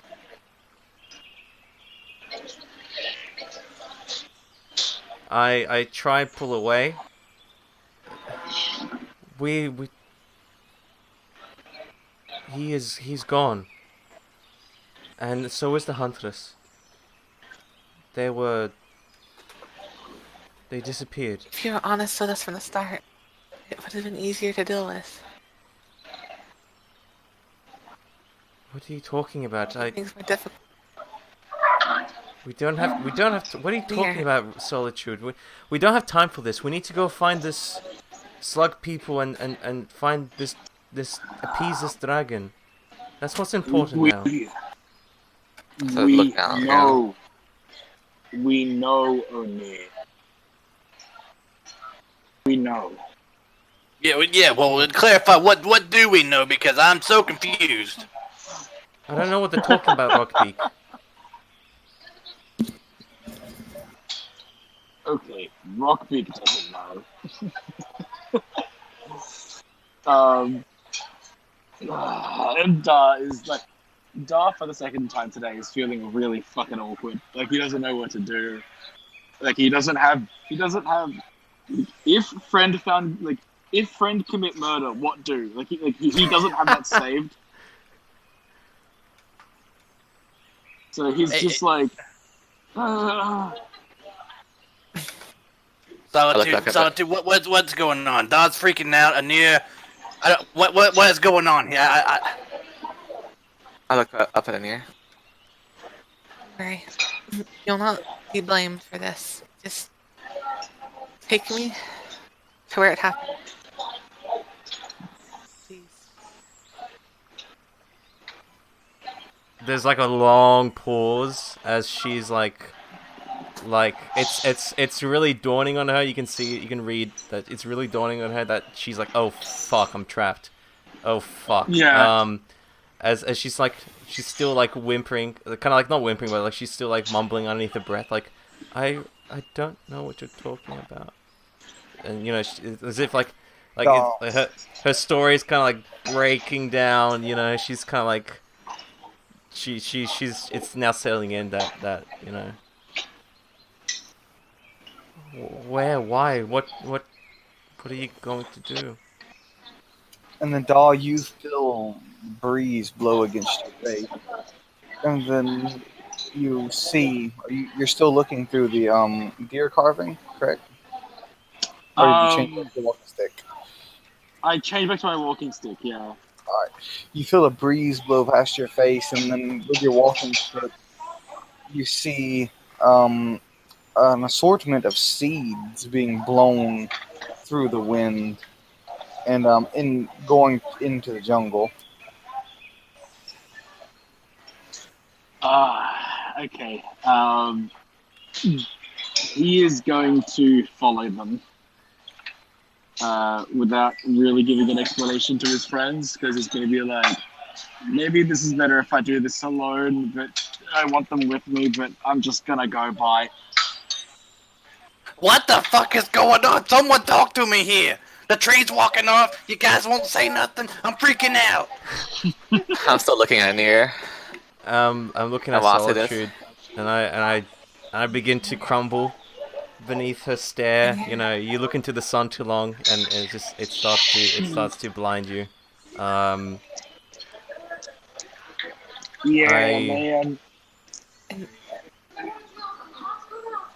I'm still looking at Anir while I say, speaking to Rockbeak, I'm looking at Anir. He's murdered someone. Yeah, I mean, she threw a rock on that satyr. I mean, but I took care of him. I mean, it was unfortunate. That was pretty bad. I mean, yeah, well, that was pretty bad. But I mean, we can't dwell on the past. What's the guy do? What the hell's going on? Her hunger got to her.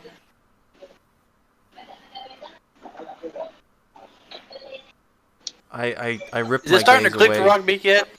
I ripped my I gaze mean, away. Yeah, probably.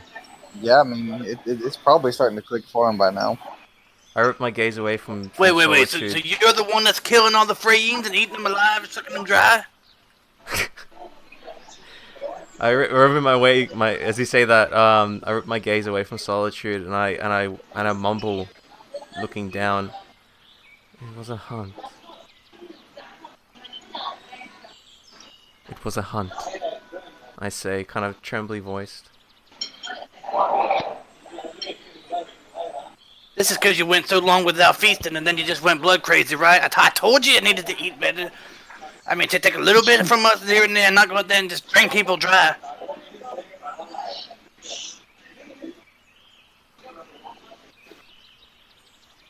I did what I had to do. She looks I up, know it was kind of bad. teary eyes. You had to do it. So let's deal with it later. For now, take me to where you committed the act. I need to set a soul at peace, at least. I grind my teeth together. As I can't look in your eyes anymore.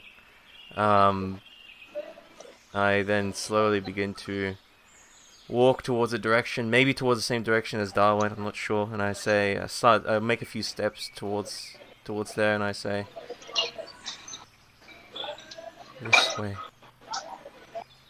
This way. It was over here. I follow you.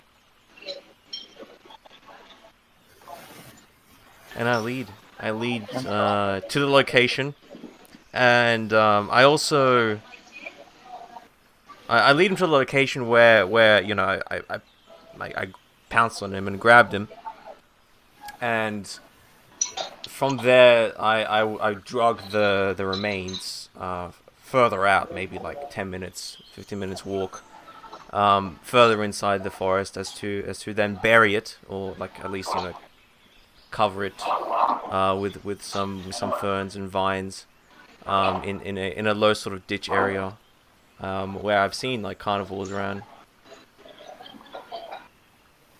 But I do slowly lead them towards that direction. But I'm not sure where Dar is going. If he's going the same direction, I don't know. And you all end up at this place where Dahl. You get there just before the others do, as they took a little bit of extra time getting there. As you see the seeds finally land on top of the partially obscured body that has been nibbled on by scavengers, now missing a few pieces here and there of this fraying. And then you see an eye open in the tree, one of the nearby trees, as you hear your grandfather talk out to you again.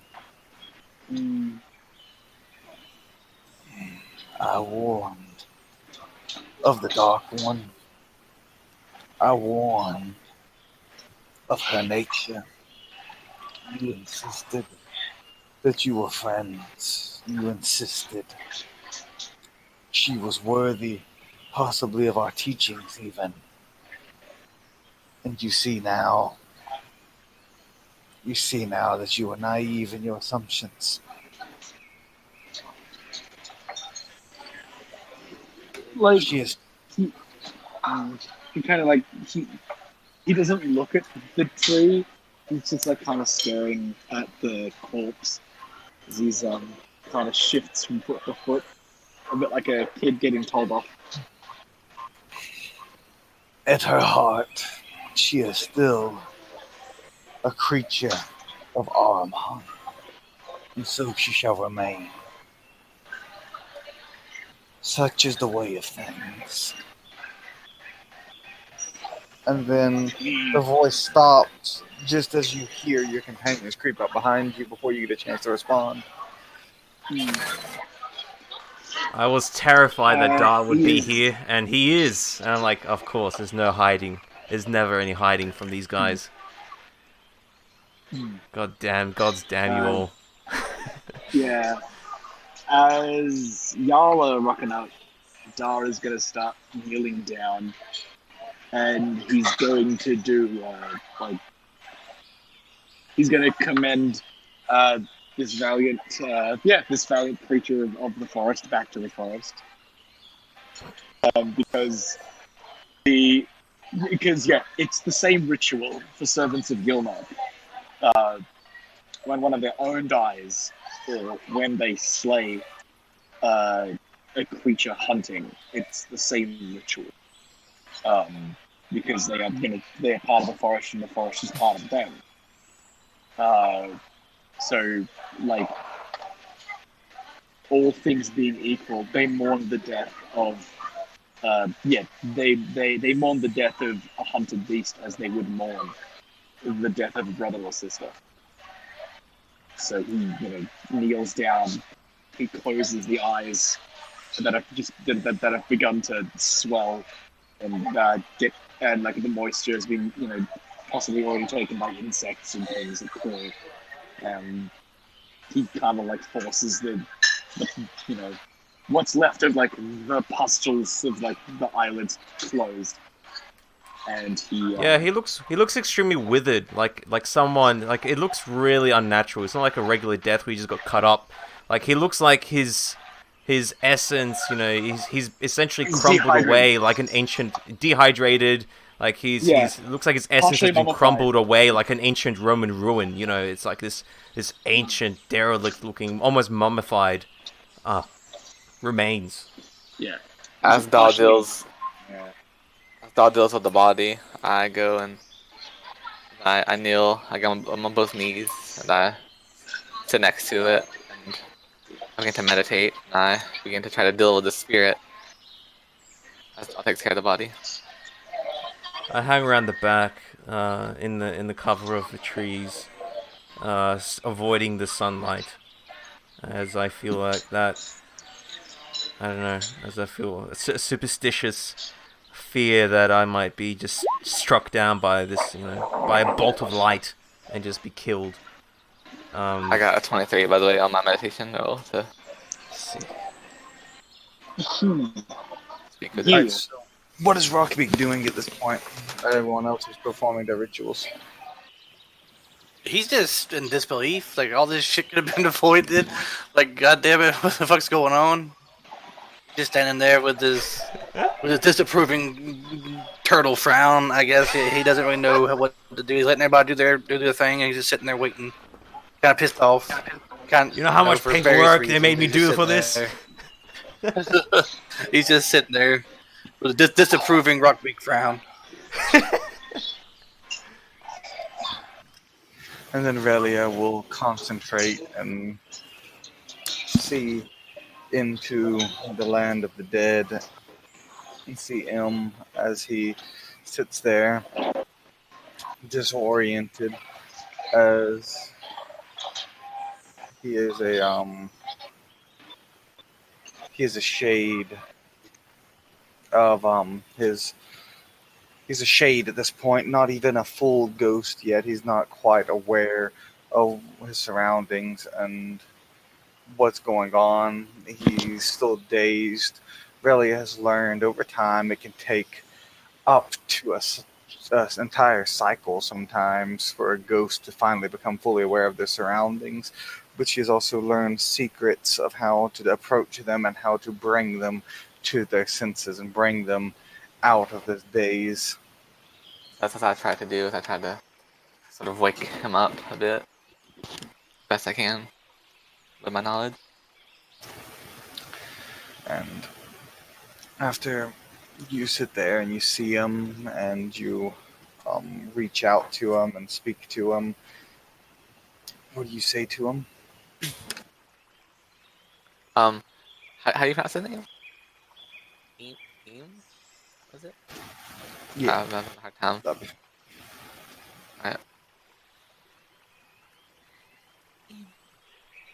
I know that you feel lost now. And that you don't know what to do or where to go.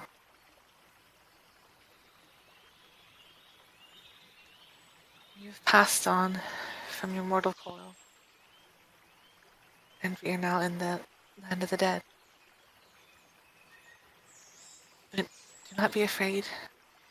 I am here to guide you, to take you where you belong, so that you may have another life somewhere else.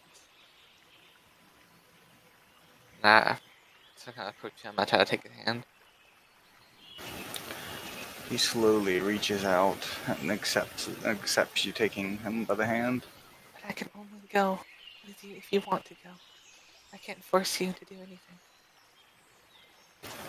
Where are we going? What's going on? What happened? It's everything. I can't remember. I can't remember what this place. What is this place? Where are we? I sort of like brush away some of his hair that may be in his face and sort of, get him looking. I can see his face completely, and And you see he is withered and um, looks like a very husk-like. And you see his shirt's a bit tattered, and you see large puncture wounds in him where the claws penetrated him, much like the scars that you still bear from when you were fed on.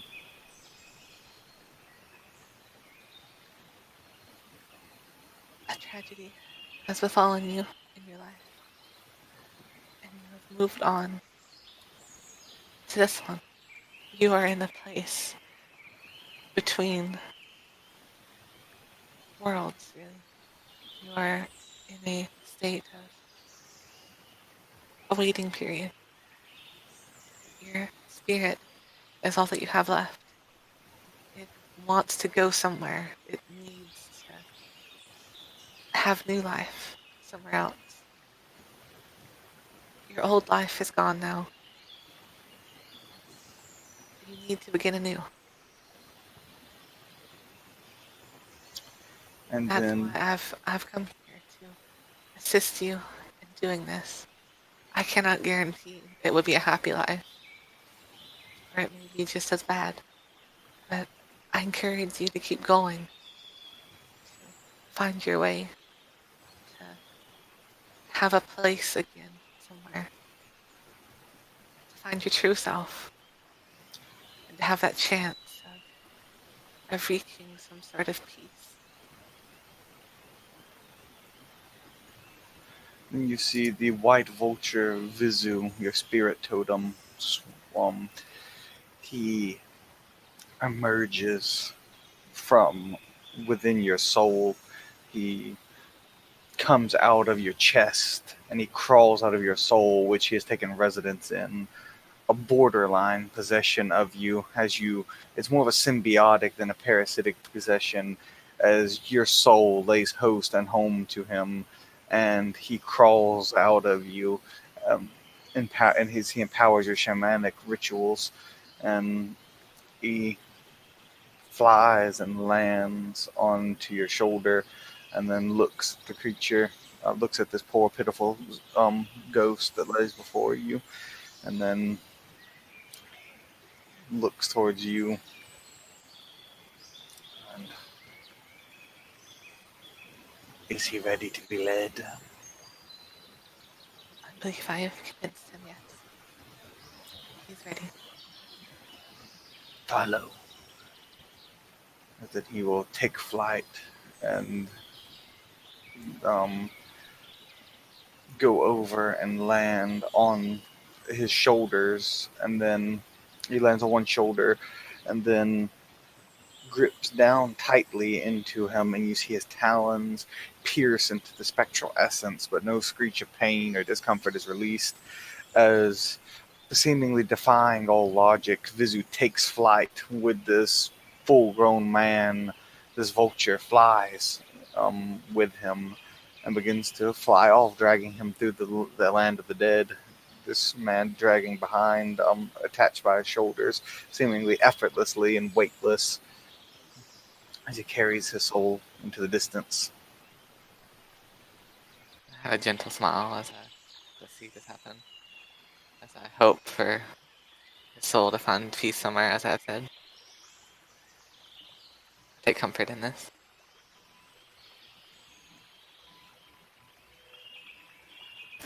And with that, you return to the land of the living to see Daw finishing his. You see Daw finishing his ritual, and you return to see Amir sulking in the shadows and Rockbeak standing disapprovingly. Eyes open slowly. This trance. And I stand up. He's gone now. Soul will be made anew. You don't have to worry, Anir. This was meant to happen. He'll find his true place somewhere else.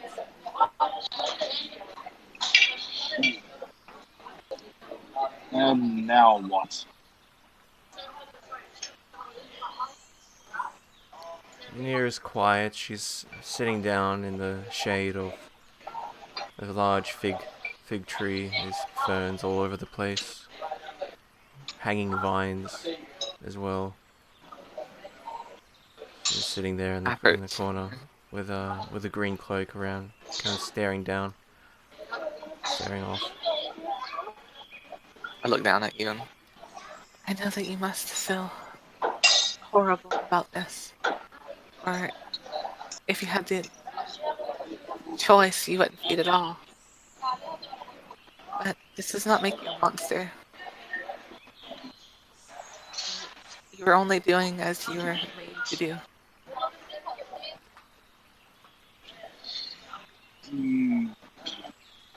It's not the end for him, so you don't have to bear that weight upon you.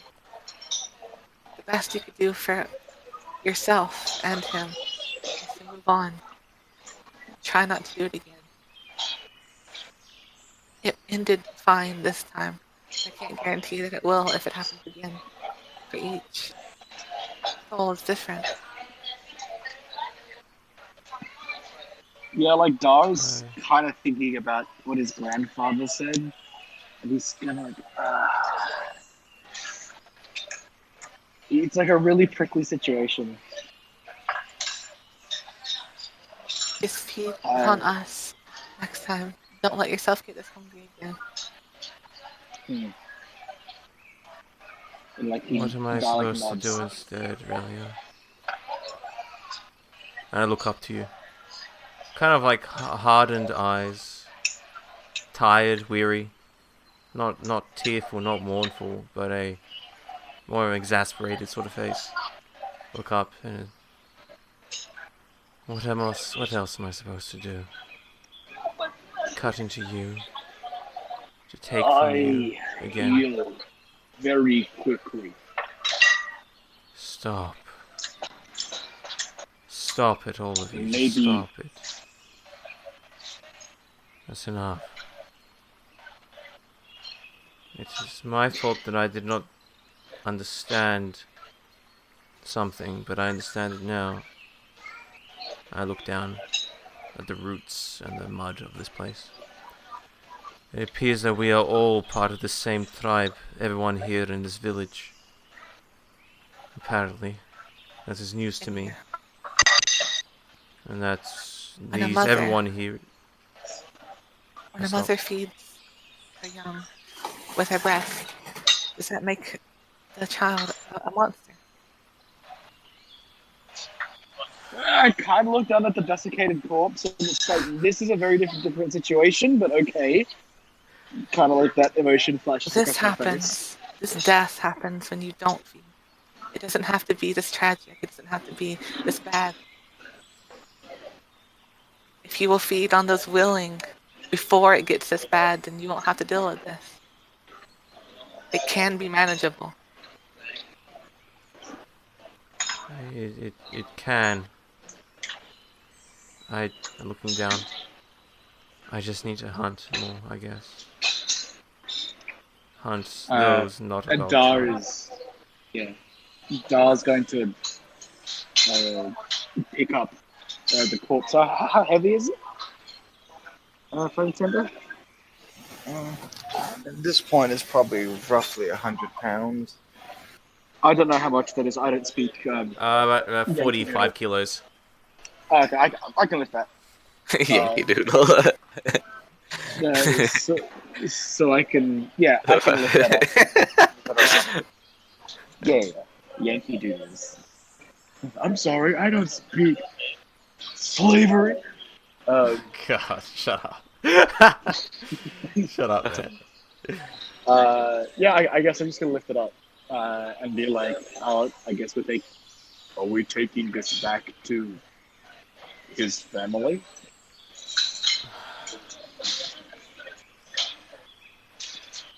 They have their own rights and their own law Please don't. they need to do. Please don't do that. Dar kind of looks at me like mournfully, like what choice do I have?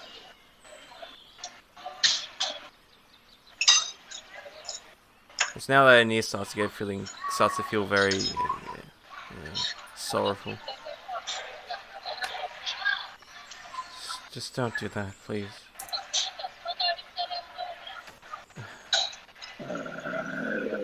What?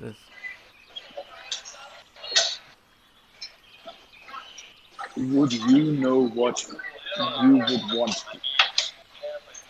to do with your tribe? Okay, fine, whatever. Just do whatever you want to do. Just do whatever you need to do. I'm done. It's okay. Do whatever you need to do. She now just looks very exasperated. I'm gonna have a quick look at the corpse. So it's obviously desiccated, but are there puncture wounds? There's like a slash. Yes. Yeah, there are. There's like it's been cut into, like viciously raked into, with a like if someone went at him with like a serial killer with shears, like these giant giant scissors, just kind of like went at someone. There's lots of cuts. Okay. I don't know what to do. Rockbeak.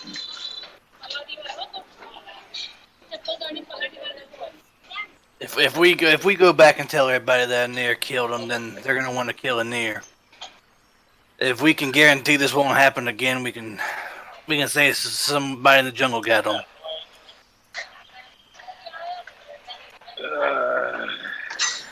It's very simple. A monster killed him. Anir has the choice to make that not happen again, to leave that monster behind. We don't have to tell them it was Anir. But the next time this happens, if it does, you can't hide it. And then Relia will be stunned for a small moment as a vision flashes before her eyes. She sees Dahl on fire, screaming out in pain, burning, and she is like almost vivid in how much she can almost smell the burning wood of Dahl, and she sees him and tied up, burning, and then it flashes back to reality, snaps her back into reality after this vision ends.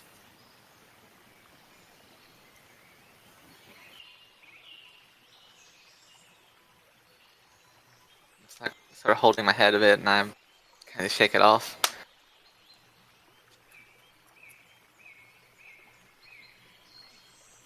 I look over at Dahl. Dahl.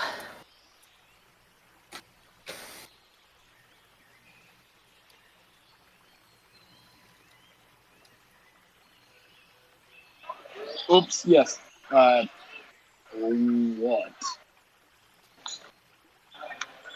Do you have any reason to believe that you'd be in danger for any reason at all? Is anyone here wanting to kill you? He kind of stops and kind of shifts nervously. And I look up at that. I am pursued by enforcers, but they are a long way away. We have to get going. We have to leave. I had a vision, and one where you were being burned alive. Whoever's after you is going to kill you. Oh, I stand up. okay. Da goes to put down the corpse. He kind of stops for a second. Spirit is gone. The body doesn't matter. Let's leave it. We have to leave. And before he leaves, Flametender, I would like to make an attack against the corpse. Go ahead.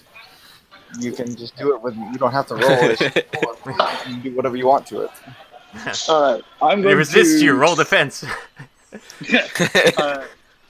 I'm gonna essentially make it unrecognizable, particularly with the damage that was done and the specific type of damage done. All right. So you just if mutilate the start corpse to further. mutilate it. I stand up. Yeah, Say, it's what are just you doing? What's going on here? What? as over and over again you hear just crunch. No, we don't really have time for this. Everyone Crunch. make a perception hearing roll. Over the crunching of Dawn. All right. Oh, suppression.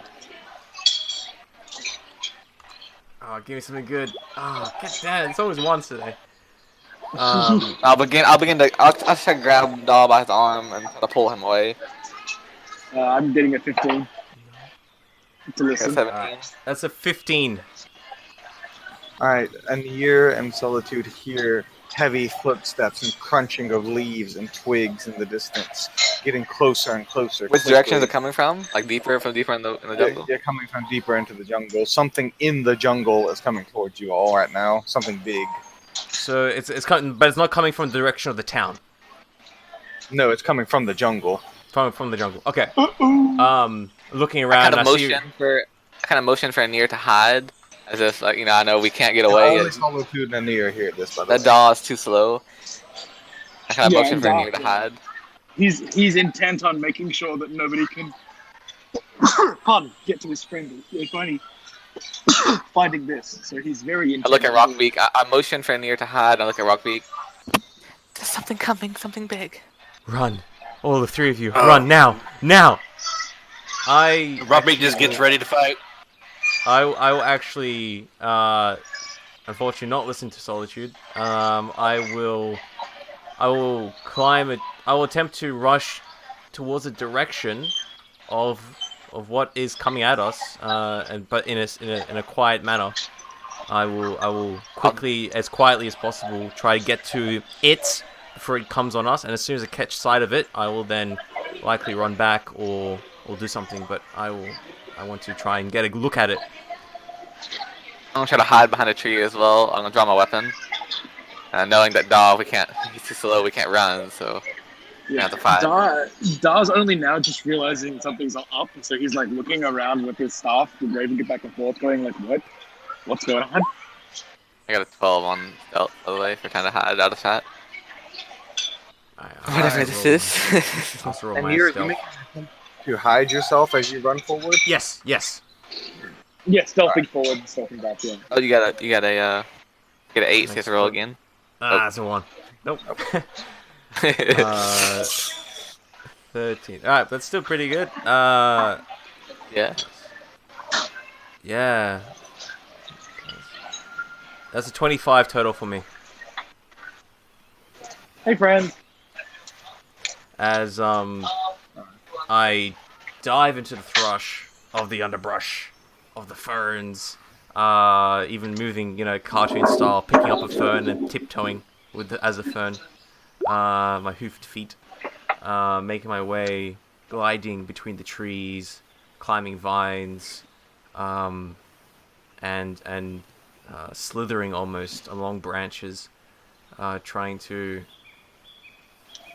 get a look at this thing. Moving as quickly as possible towards it. you see a group of salamanders going forward, like running on all fours. Most of them are about 4 feet tall, but one of them in particular, when he's on all fours, is most of them are, like I said, 4 feet tall, but about 12 feet long. One of them is about 5 feet tall and 14 feet long, and he has dark ebony skin with coal black eyes, and he is leading the charge of about 5 additional salamanders as they begin to split and fan out, seemingly encircling your position, like back where Relia and Solitude and Rockbeak and Da are. Um, as they seem to be like encircling it, almost like they knew where to find you and that they were hunting you specifically. Okay. And they rush past you unbeknownst to see you, and I would like to quickly before they pass me. I would like to attempt to do something, if I may. Yes. As I will attempt to, I would like to get some ambush tactics going on. As one of the ones on the furthest right, as they kind of are coming in on the circle. How many do I approximate? There's a total of 6 of them. So total of 6. So the one on the most furthest right, as he's bringing up the flank, I would like to hurl the rock I picked up earlier that day at him from the tree, as I will attempt to take him out. Cause confusion. Hopefully, we shall see. All right, let's go. Make my roll. All right, it's gonna be 9 plus 19 to hit. All right, you take him out. He is an extra. This one that you've chosen is an extra. You take him out. Go ahead and describe how you do that. As he's climbing over a large fallen tree, scrambling over, there is a sound of a bird making a frightened noise as it gets spooked.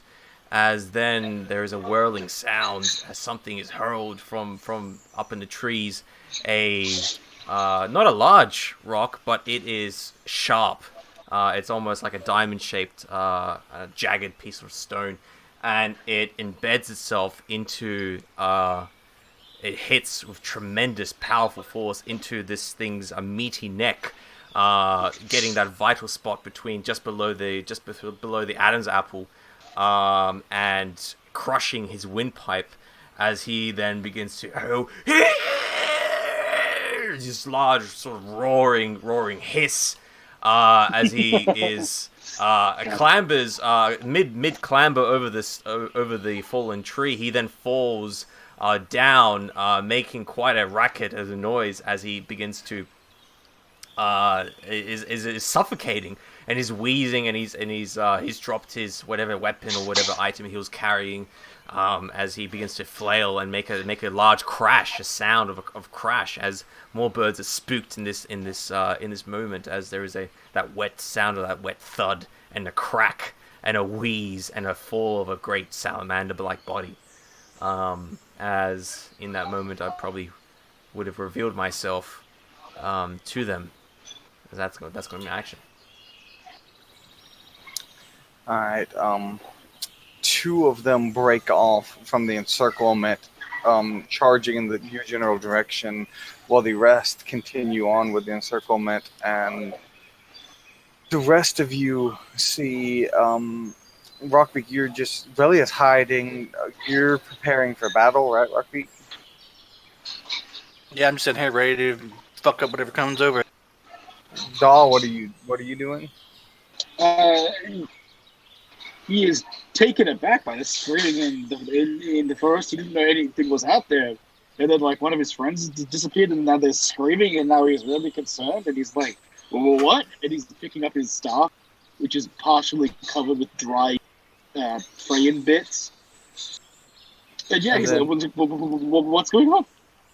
As Dahl sits there stunned, out of the foliage, you see this huge 10-foot tall salamander. He stands on his hind legs, with ebony skin and coal black eyes, with a flame, one hand ignited in flame, and the other hand free as he reaches out trying to grab you.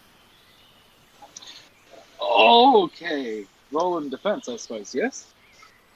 Yes. Wow, okay. I know this ritual. This is the fucky ritual. 8 and a 7. Aptly named, Christ. indeed. Yep, it's the fucky ritual. 17. Actually, you need to make a brawl slash escape artist as he's trying to grapple you. A brawl escape artist. Okay, which is higher? I have no escape artist. I don't think. Hold on. No, wait, that's evade, right? Okay, I do have some evade. Escape artist is sleight of hand. Oh, sleight of hand. Oh, okay. I have none of that yet. I'm gonna roll brawl. That is a total of 15. Oh, he got a 15 as well, but defenders win ties, so... Oh, oh, nice! Yep, he swipes at you with his free hand trying to grapple you, but you see this coming and you're able to put some distance between yourself, and then you see his flaming hand is still very close to you. No, yeah, it's like singes my ragged grass clothes as it goes past, man. And so he just kind of like leans back just as it goes right past it. Each of you make a reaction roll. All right. That's scary. Oh wow, Eyes of Ahriman. 21. Hey, nice. All right. 14 for Aenir, 21 for Da.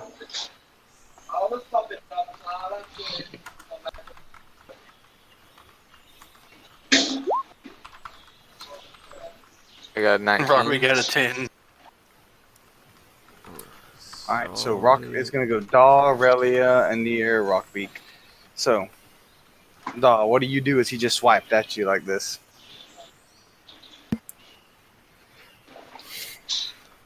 No, he swiped at you with his non-flaming hand. He wasn't trying to burn you, he was trying to grab you, if that matters to you at all.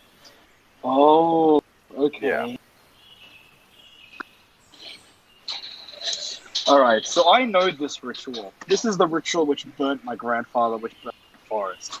And even though it's different, it's from a different deity, it's from a different context, it's like a different time. I don't like that, man. Fire, ooh. As a person made out of wood, fire is like, that's a solid C minus in my books. So yeah, he's gonna hit with a fuck off length of Hit him with a stick. I'm gonna hit him with a stick. Yeah. Suppression. Does a 20 hit his defense? Yes. In that case, he takes 7 damage. 0 armor surpass. Alright, you just wail into him, smacking him upside the head, stunning him for a little bit as he stumbles by, taken aback by it. He didn't expect to get smacked upside the head, especially not so hard. And he's dazed for a little bit. And then Relia, you see this happening from your hiding spot. They haven't noticed you yet. What would you like to do? How many are there here? 1 right now. I'm gonna try to flank him and go over behind him. Alright. And because I don't have any rituals that actually assist me in my combat, I will. So you were hiding, right? I think you were hiding in this moment, right? Yes. Oh, yes. They don't know that Relia is there. I'm gonna attack. Oh, you roll that. Oh, nice. 28. You're attacking this big guy, right? Yep. I'm behind him with my sword. You hit. My What's your boost? Oh no, I still didn't write down my weapon stats. What's your weapon? This is a Kopesh? Yes. Alright, Kopesh is... I really need to put that down after this. Alright, Kopesh is... its stats are 3, 2, and 6. I'll write it down. So it's boost on 6s. Okay. Alright, so you've got 1 boost on him, so how much damage would it be? That would be 3 plus strength mod plus 1. that's my straight damage would be 5. I have 2 strength modifier. Alright, And, so you do 6 damage with a boost, and what was the armor pass on it? armor pass is 2. Alright. You get the proper one, so it's the armor pass. Alright.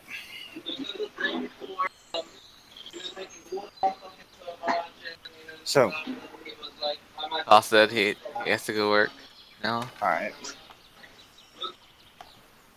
Yeah. So what I'm going to do is I'm going to post my hit ability levels in the chat. Alright. And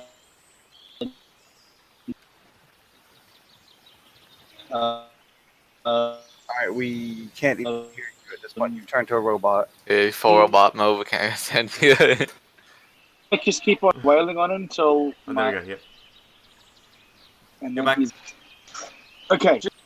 I'm posting my hit ability with my quarter stuff in chat. Alright. It's pretty lit. But if my friends start to Alright, so alright. Well, fairly well. Thank you for Everyone coming. wants to See you later. No, Have thank you for having fun. Bye-bye. I won't. alright. Relia, you creep up on this guy. He's completely unaware. And you I try to slash, like come down with like a downward slash as hard as I can. Toss it back. and he turns as you do it, and your blade catches him just right as it rides across his scales, cutting into him enough to draw blood, but not enough to cause serious damage. I push the blade as much as I can with it. I just pull it down across his back, scaly As he body. hisses at you, and his scales deflect your blade at the last moment, from preventing you from causing a deep wound. As we go over to their turn now, and we will start with him coming at you. He, with his free, non-flaming hand, he will whip out a mace and swing it at you, an iron mace. So make a defense roll.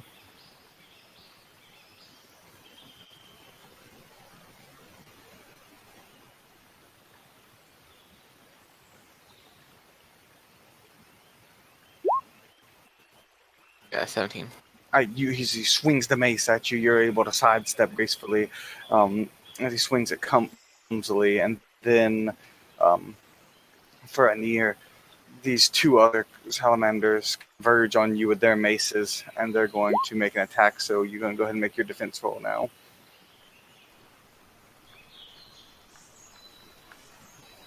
Yep, coming right up. Alright.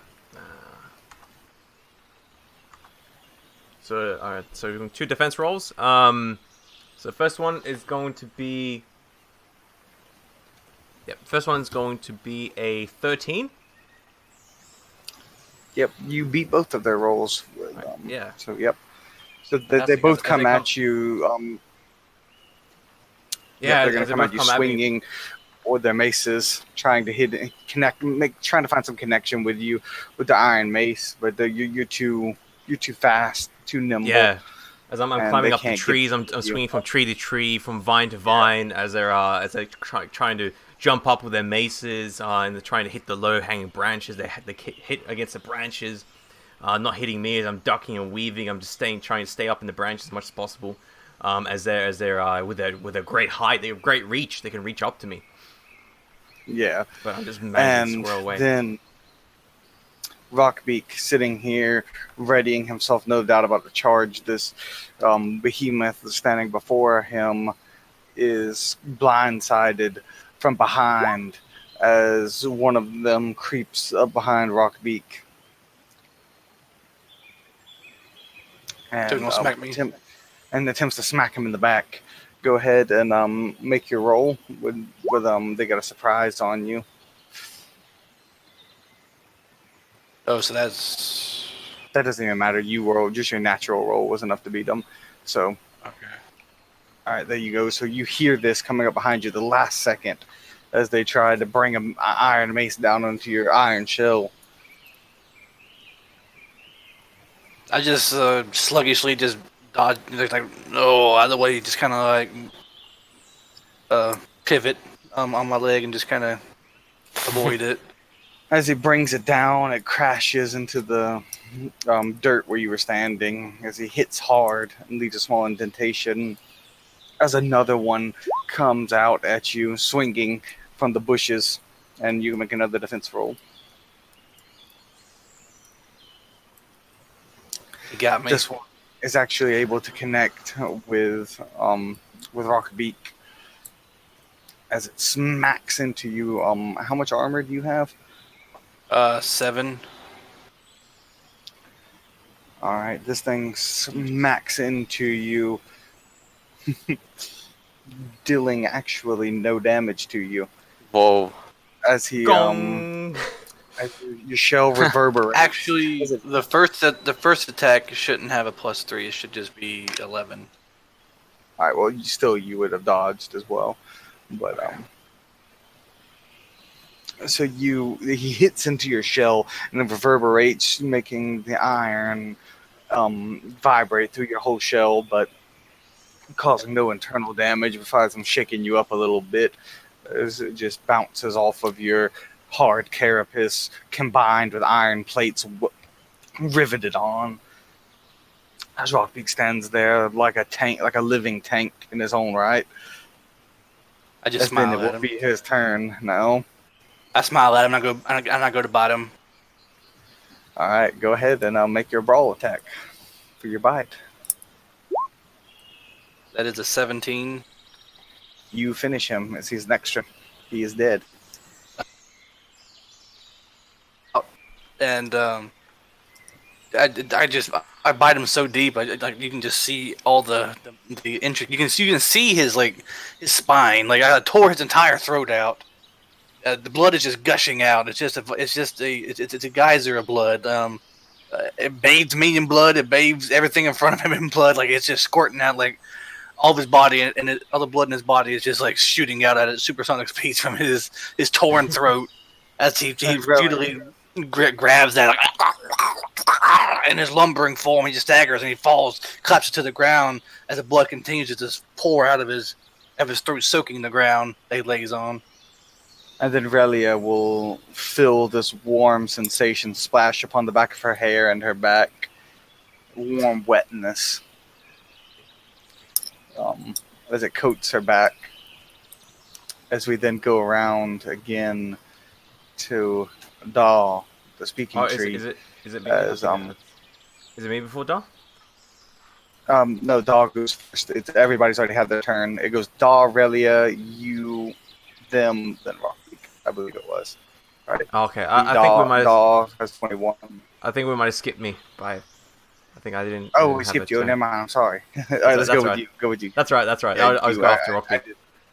That's right. So as I'm up yeah, in the. So go ahead. Very, very close by. As I hear the screeching from Rockbeak, just getting amongst it, just diving into this Dracoid, with his beak. I'm up in tree line, up in the branches, screeching and hollering. I will like to use my move action to fake one of the salamanders attacking me. So he has to make a insight detecting fakes. This would be his enlightenment. So that's, for me, that's going to be a total of a 4 plus. That's going to be, yeah, it's going to be 7. Oh crap. Good. 15 to fake this person. Fake this this salamander. You succeed All right. doing I so. succeed, and I boost at least once. Boost on 5s. Yeah, just only once. So he's at a -2 to his defense against this next attack, as I will attack him, and this will be a brawl attack. This will be without a clause, just a general brawl. Oh, I'm gonna need it. It's only a 5 for me plus 9. That's gonna be 14, and he has a -2 to his defense. 14 for me. So what was your total? 14 total. Yeah, you finish him. All right, cool. So what happens is as I'm up in the trees of this large fig tree, these things are starting to clamber up, jumping up, trying to reach me with their maces, swinging their maces, hitting up against the branches. The leaves are falling down. The birds are going crazy. As I'm hissing and screeching up in the trees, I then one of the salamanders starts to jump up on a fallen tree and starts to climb the tree, which I'm up on in the canopy of. As he starts to climb up, however, I pull on a branch and I begin to pull it and pull it and pull it and pull it back, and then but the elasticity of this fig tree, I then let go and the branch springs back, snapping, hitting the salamander in the face. He gets smacked in the face with all these twigs and branches and leaves and a bird's nest as well, and an egg from the bird's nest also hits him in the face as he's kerfuffled, grabbing hold of his face just from the whiplash. As he falls down. As he falls down slightly off the tree from the fake, he then looks up. He wipes away the ruined egg from the bird's nest. He looks up and he sees a missile drop team coming in from the tree line. Boom! In the face. 2 hooved feet goes into his face.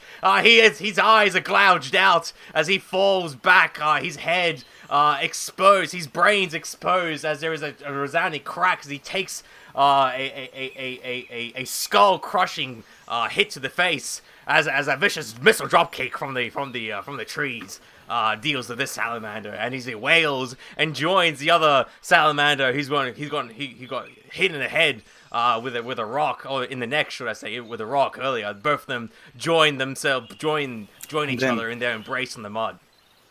As I then land amongst the ruckus. That's my action. Very well done.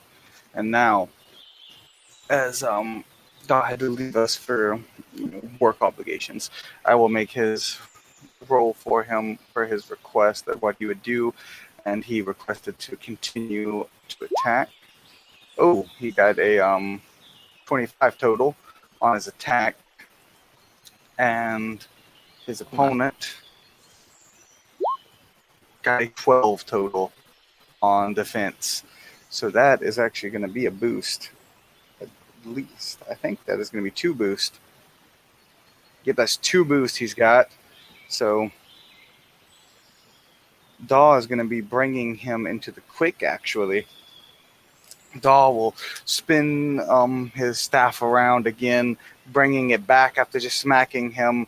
Then Relia stunning the creature as she cut deep into its hide, and then Daw will bring his staff back around once more, plunging it at him from above, smacking him on the head as he's stunned, cracking, like a loud crack comes as you see a scale flies off the salamander's head, blood gushes out, breaks a snout, blood gushing out of his face all over, getting into his eyes, obscuring his vision, and he'll let out like a low growl as he stumbles and hits into a tree, propping himself up on it. And as he pushes his weight against the tree, this behemoth of a salamander, the tree bows under his weight a little bit as he pushes on it, as Daw put the stick to him, as it were. And then we will move on to Solitude's reaction after Daw just put the stick to this thing. I'm also try to charge at him. I guess when he's like as in his weakened state, I'm gonna try to attack him again. He'll be putting up his hand in defiance of you by trying to strike at him low, like with his hand up. It's just a big target that like touch his legs. And let me roll. That's really.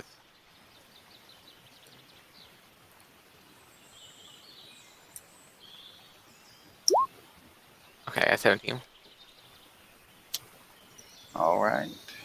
Don't forget to add a +1 to your roll because that Daw. Okay, 18. All right, he got a 5 and you get an 18.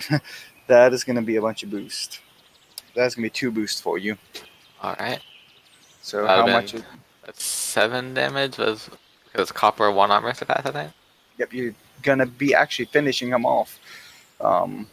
So go ahead and Nice. take your victory. So he's slumped over on this tree, and his leg is a bit displaced as his posture is all messed up. He's still bowing himself from this powerful blow that Daw has given us. I come after him and I slash him right in the weak spot where the no scales and his inner leg, and I cut deep, nearly severing his entire leg off, and he falls down from the tree onto his knee, and then I go over there to him, and I shove and I hack into his throat, and I continue to hack and hack until I finally decapitate him, blood gushing everywhere. And as you're hacking into him, his bloody gurgles as he's trying to say something to you, as you connect into his throat, and you're connecting. It takes you a little bit to realize he's actually saying a word just before you land the blow, and the momentum, you can't even stop the momentum as your last blow goes in to hack him off, hack his head off. His word, something that sounds like a crackling fire, something in more ghoulish Noga. He speaks, and then he was going to make another sound after that, but his head was lobbed off before you could even stop yourself with the momentum. I'll lob his head clean off. I'm breathing heavily. I have this face of this ferocity is still on my face, which is not common for me. And I just killed another person. The weight of it sort of leaves me stunned for a bit. And then, as I know that this thing I just killed, it is my duty to also speak to his spirit as well. If it is not claimed already by the god he so fiercely worshipped. And then we will go back to Anir as it is her turn again, as there's still one salamander left opposing her. As this last salamander is there, standing before me, menacing me, I will once again, I will attempt to feint and try and fake it out. So it makes a inside detect fakes roll against a very good. This is going to be against a 15. You have beat him and boosted. All right, so it's -2 against this attack, and this attack is going to be by claws. This is going to be a total of 16. You finish him. All right, so as I then run at him, not giving him a chance to recover, as he's just realized what has happened to his companions, he throws up his mace and to strike out to attack me. However, I quickly dart, diving to the left, and then switch my posture, spin around, pirouette on the spot, before I then dart to the other side underneath his blow as he flails his mace around, trying to deflect, trying to land a hit. He fails as he hits only air and the tree next to him. As he bumps up against the tree, he stumbles forward, and that's when everything goes wrong for him, as rakes, claws, talons fill his vision, as his eyes are taken and his neck is also slit, and he sees nothing and he feels nothing but pain as his eyes are taken from him. He falls to the ground. He's still alive as Anir then falls upon him and in the back of his neck, digging and raking and slicing until he doesn't move anymore. and she will as well take this opportunity to drain whatever life force she can from this predator. As then she will stand All right. above this corpse, bloodied, turning towards the sounds of combat nearby. And then Rockbeak, you see the last standing salamander. He screams out a name in Morghulish, Godfall. And then, as the decapitated head of the large black salamander collapses to the ground, the candle that he had wax stuck to his head, still stuck, the fire still burning, and as the head rolls on the ground, his eyes stare blankly up at his companion, and he screams in Morghulish, Noga Tux Felga Boru. And then, after he screams that, he will swing with like a fury at Rockbeak.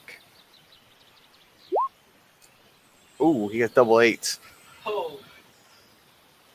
Oh crap! Alright, so let's see what Rockbeak rolls. Whoa! It's gonna get raped. It's not gonna end good for Rockbeak. So let's see.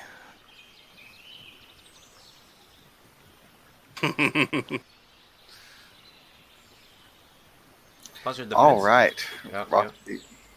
Yeah, that's my defense. Alright, Rockbeak. Things are not looking well for you as 10 to just 25. he connects right into Rockbeak's chest for only 2 damage, though, still.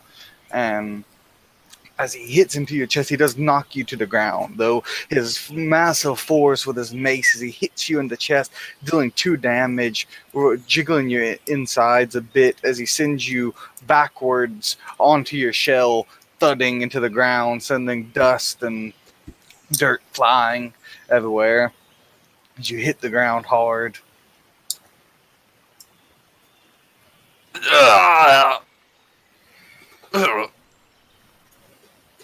And with this, Daw will turn his attention to this creature that just assaulted Rockbeak, but Rockbeak himself is his turn to act now.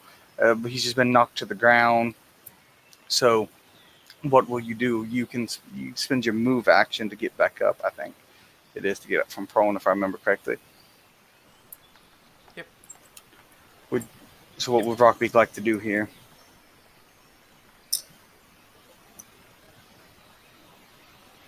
Go ahead, Rockbeak. Well, I mean, I gotta take it my action to get off the ground, right? I'm prone. Yeah, your move action, but you can still attack after you get up. I guess I'm gonna get up. I can't use my wrecking ball on him, so I'm gonna get him by him.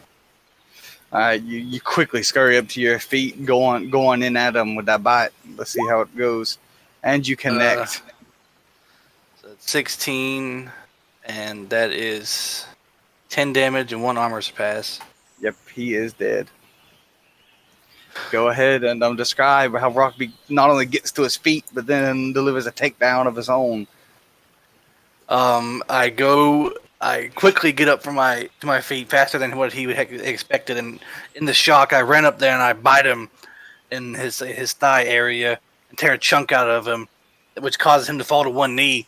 And then I go over there and I bite him again in the neck, take him down to the ground, then jump on top of him and just start tearing and just start biting all over his neck and chest and start just eating, just start tearing everything up.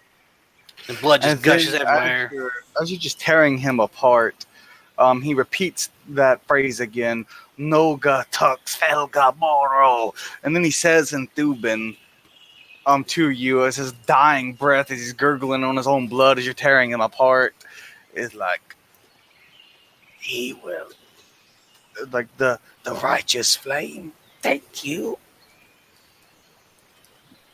And then he finally succumbs to your vicious onslaught.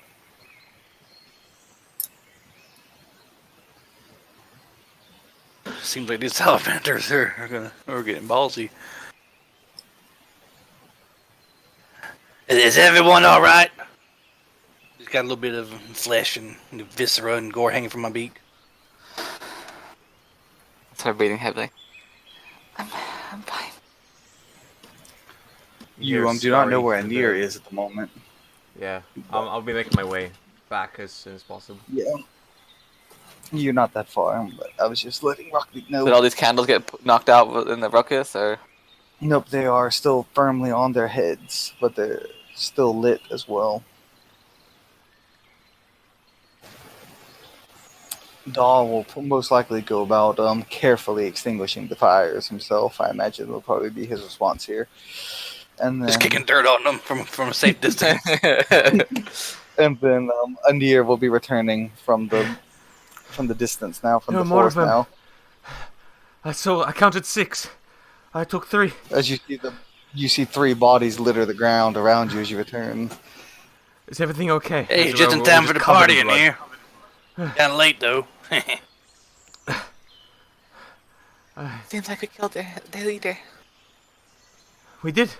That's good. You recognize Anir from when Kel introduced you, and Rockbeak, you to a lesser extent, but you saw as well. This large black one you saw was the second in command of the Salamanders there, but they do Yes. have a supposedly powerful priest still among their number. Yes, that's What right. made these salamanders come and attack us now? I thought, I guess we're not sacrificing nobody to them and they want to appease their god or whatever. I don't know. I don't know what deal Kel made with them before he left. He wanted satyrs. They wanted sacrifices. A number, maybe 30 sacrifices. I recognize that one, Yeah. pointing over towards the large one. That was their leader. What's he doing out here with There's this? probably more of them. They're There were- enemies now. They attack us on sight. They're hostile. There might be around 20 more. I recall there was 30 of them around in their great ritual. There's at least 20 more of them. This is not good. We're gonna have to fight off them while trying to prepare to fight the sirens. Yes. Not to mention what they could have done to the slug people. Well, if they went through them or... What?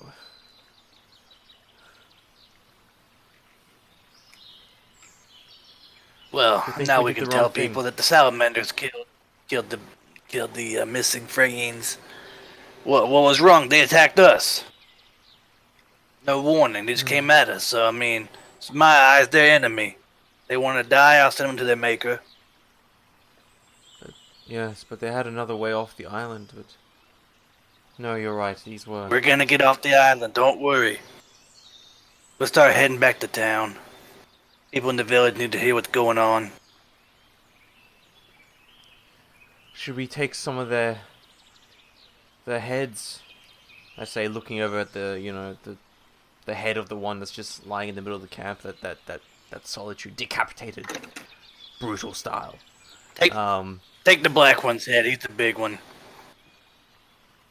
We'll say Yes. that we killed him after we found the body of the Freyings that they murdered and they ambushed us.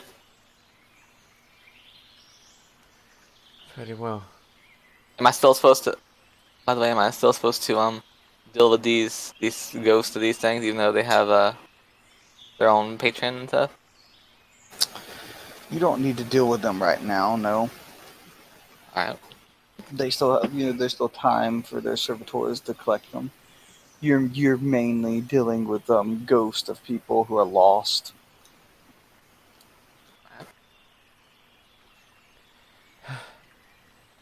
As the adrenaline starts to wear off, slowly, looking around.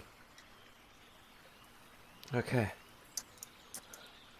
How did... Yeah, well, we'll collect the Solitude. head of the leader, yeah, and then How did you know? You said there was danger, and then just as soon as you said it, then I heard it. My visions, they are a blessing. I know when some things are going to happen. very very hard to hide things from you. I see. I say, my face growing more serious. I see. But in here, there's nothing you could hide from me that would make me feel any less about you. So you can feel free to be honest. But let's get going for now, before more come. Why? Solitude. Why? Why what? Why? Why are you so kind like this? Despite... Why do I? You're asking me why do I feel the way I do about you? I slowly nod.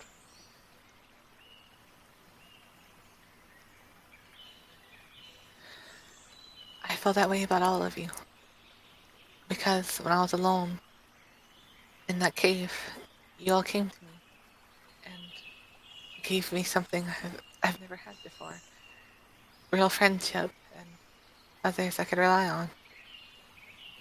To me, it doesn't matter what bad things you may hide or the things you've committed, for it doesn't really compare to all the goodness you brought to me. You have all given me purpose in my life, and without you, I believe I would have died from a heartbreak or something, being alone.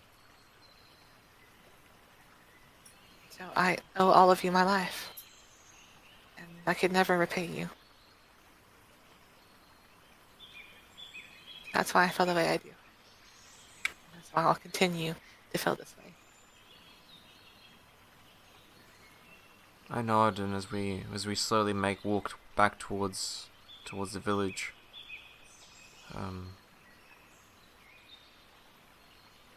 perhaps after Dar or Rockbeak exchange something, I then continue on this conversation. I just looking over back towards the place where we left behind the bodies. I didn't want to hurt you. That's why I did it. I don't want to hurt you anymore. And I was a fool because I thought that if I... And yeah, it hurts, yes, but it's preferable to someone dying. It's not necessary. That's the thing. It's not necessary. I wanted to give thanks to Are, the goddess of light, and the sun.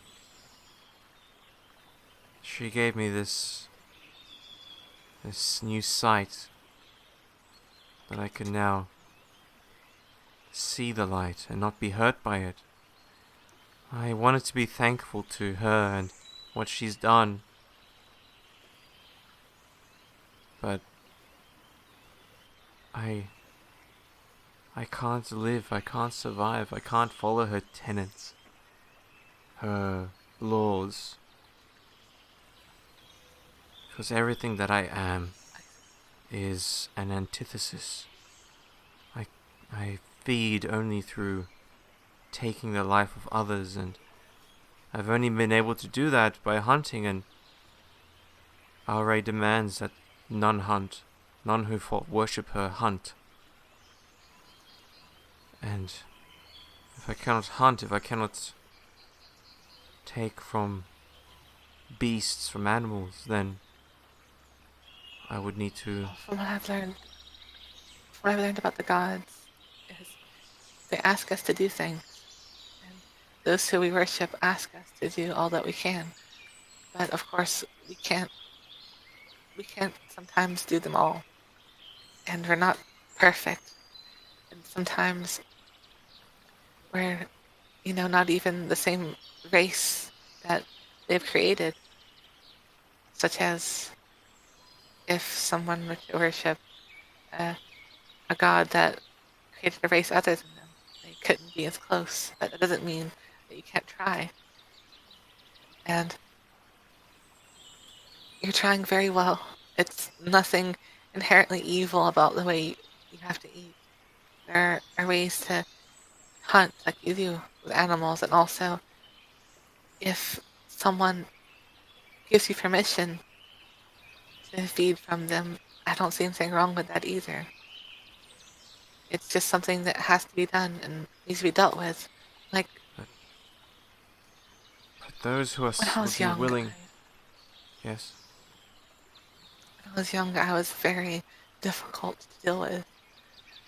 My mind never developed properly, and I still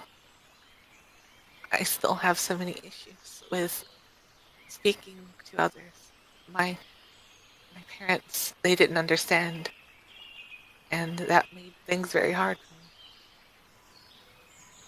It's sort of similar to you have this other problem, but it's something that can be dealt with. It's not really a problem, it's just a quirk that makes you you.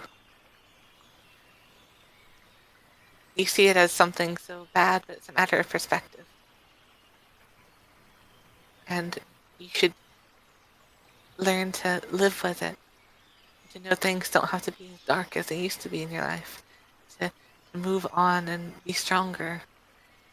To grow from that. As I said, all those you've killed before, those deeds were done by a monster. That's who you were, but you can leave that behind. All of us can become monsters. All of us can get better if we want to. It's all a matter of what you want and how hard you try. I'm listening to this. Yeah, it's not your fault, Anir. Reshura says that nothing's beyond forgiveness. Any crime can be atoned for. And, I mean, you ain't gotta go and hunt people. I mean, you can go suck some animals or something. Yes, yes. It's so strange what you're saying, Relia, but I will think about it and think on it. I see a value in it, in what you're saying. And yes, Rockbeak, looks like I have just come full circle in the end. Yes, I need to hunt animals, just like before. That way I can stay composed. In the end, I think all of us are trying to say that we love you and that we want to support you and that you can overcome these things. We want you to be yourself and we know you're not like this, or not like what your hunger makes you. So we're going to be here to support you all that we can. And I reach out and I grab you both and Dar as well, and I pull you in and I hug you and Oh yeah, has a good thank group you. hug. Beautiful. Yeah, group hug. With the we just group hug, and then as with the head of the salamander by one of our sides, just carrying it. Aww. Thank you. Yeah. Thank you so much. You're welcome.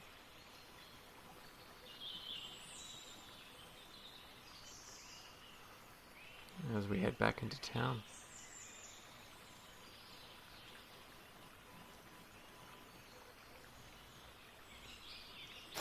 And then you all continue on back to town.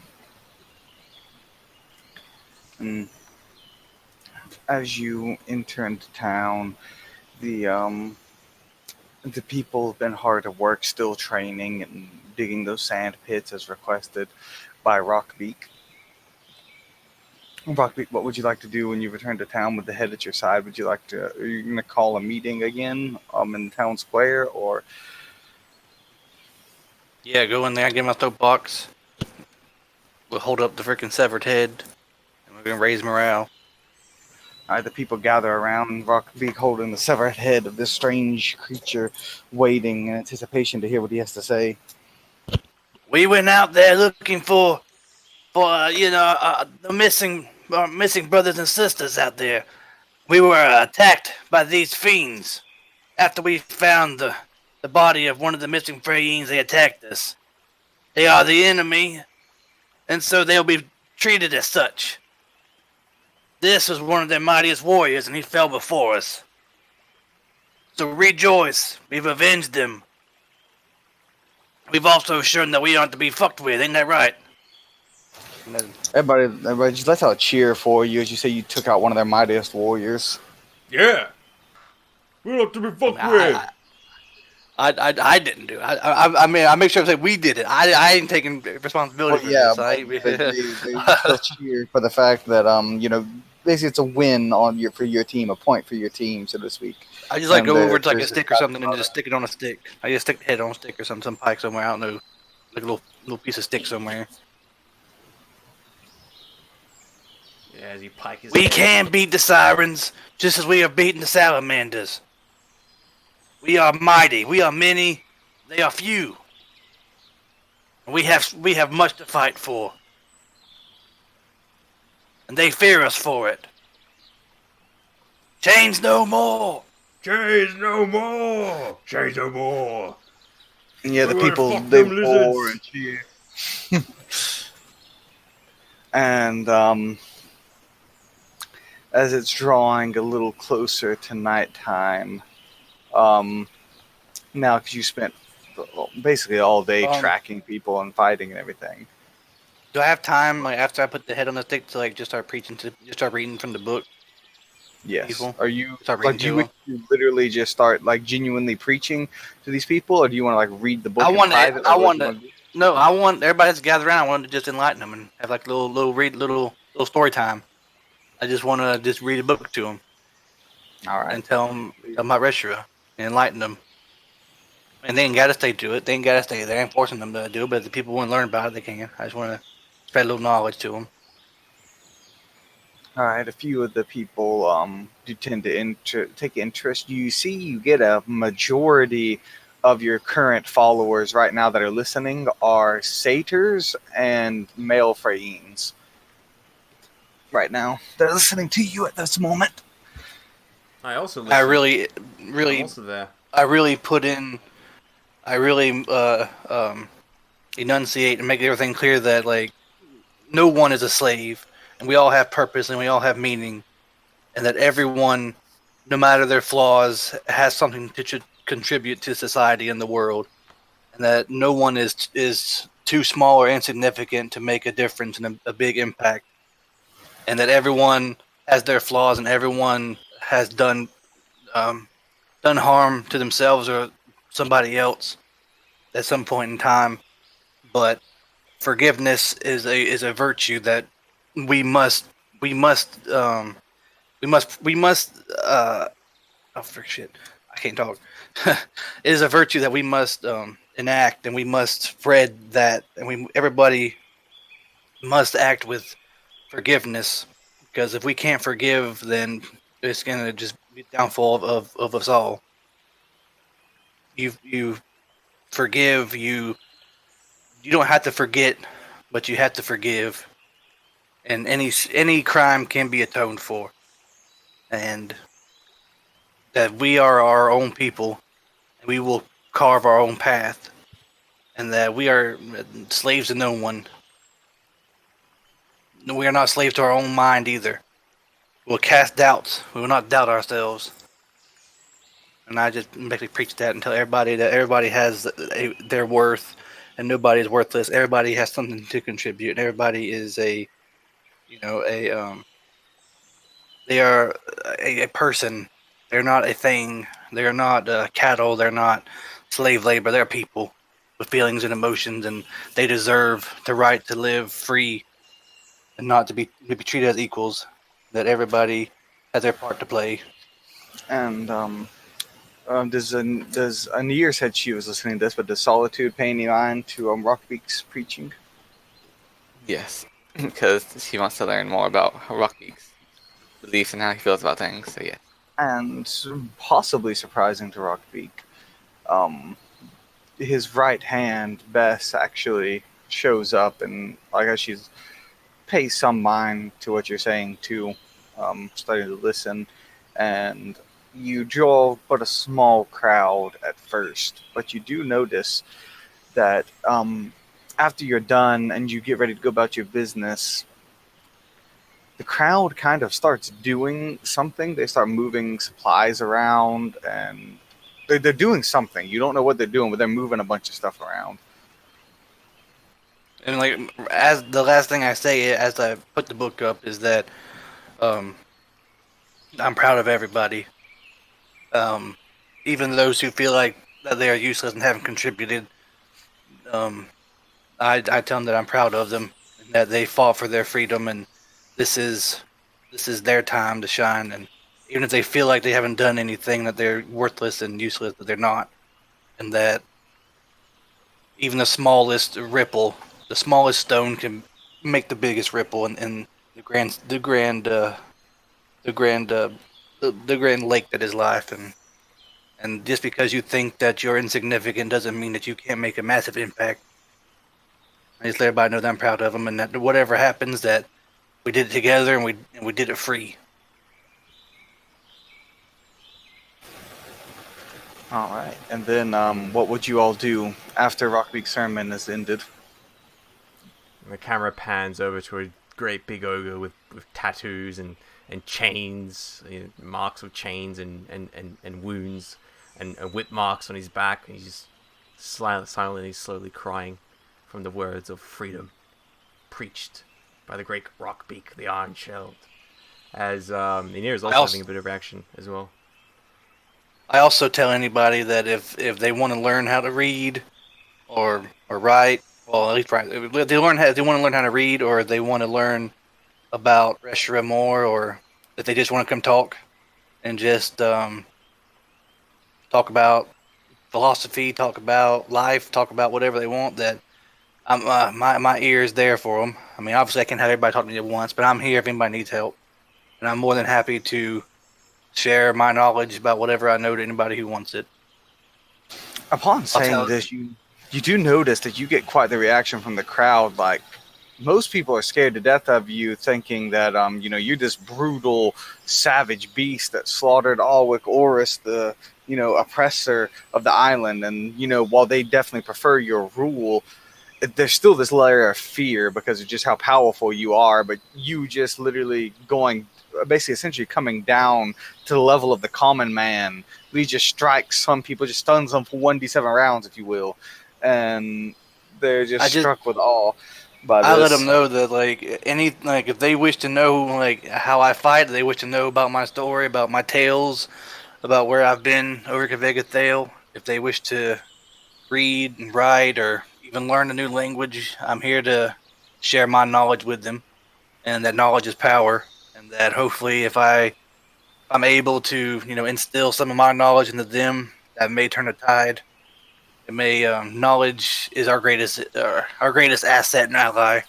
The more knowledgeable we are, the more we cast aside ignorance, the stronger we're going to become.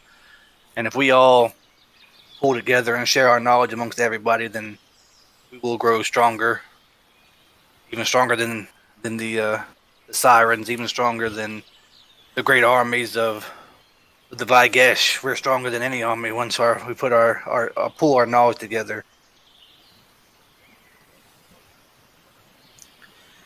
And as the day winds down a little bit, you do notice, as I said, people were moving things around, and before long, there's a makeshift shrine set up in the middle of town where Russia disappeared and that land is scorched, and they built a makeshift shrine atop of the place where she stood, and there's like an urn filled with the charred earth has been placed there as like a holy site. Rockbeak kind of tears up a little bit when he sees it. A little turtle doll tear going down his face, you know. So what would the rest of you like to do? Daw has something he needs to go speak with his grandfather about. His grandfather calls him away, and that is Daw's gonna have to go deal with his grandfather. But for the rest of you, what are you doing? You know, after listening to the sermon, interested in this, you know, you're learning more or getting some context as to this freakishly potent divine intervention that we had this morning. Learning a bit more about it is very interesting. I'm there at the back listening, you know, practicing letters, trying to write down what I've learned, you know, a little bit, some new words, you know, practicing. And I'll spend the rest of the time with in here, by the way, if you let me. Yeah, definitely. I'll definitely welcome Solitude's company. It's very funny to say that. Welcome Solitude's company. Yeah, I'll definitely, you know, be a bit morose, be a bit still a bit. I've got a lot on my mind, definitely from the day, but I feel ever closer, ever more convinced as to the quality of these people. And for the first time as well, I start to look at all these people here as before I would see them as competition or as nuisances or as, you know, stupid people. But now I'm starting to see that there's a bit of camaraderie in the air here, as everyone's sort of working together, not out of fear, but out of, you know, volunteering to help each other. So I feel still trepidation and concern as to what we're going to do in this war that we've been called to fight, which, you know, is a huge escalation from the simple just get away from the island. You know, it was so simple. It used to be so simple. But now I'm just laying back and just enjoying the atmosphere, enjoying the sun a little bit, enjoying Relia's presence, enjoying listening to Rockbeak tell stories from this strange book. And still, my mind is set to prepare and leave for the Slug Village, but I'm going to be waiting around and just watching. And slowly, as we creep into the night of the second day, everyone begins to settle down, and Bess approaches Rockbeak in his hut as he's getting ready to retire for the night. Rockbeak. Yeah, it's Bess. How can I help you? Is something wrong? I just wanted to tell you that you are a good leader. Alwick was a coward who submitted to the will of the Sirens. And if you didn't kill him, I was going to. Everyone deserves to be free. It's just the right thing to do. She pats you on your shoulder. I think that our best chance of survival is following your lead. I don't bear the burden on my shell solely. I have my trusted friends who I lean heavily upon in my time of needs too, but I'm gonna do all I can to make sure that the Sirens don't take us back. When push comes to shove, and the Sirens are raiding the shores, the people are going to be dying in the streets, fighting to our last, and they're going to be looking to you for orders and you for inspiration. You have to be ready for it. You're going to lose people. You might even lose some of your friends. But if you want to win this, you have to be ready for it. I've been in my fair share of scrapes. I know what they expect. Even though you know what to expect, you never get used to it.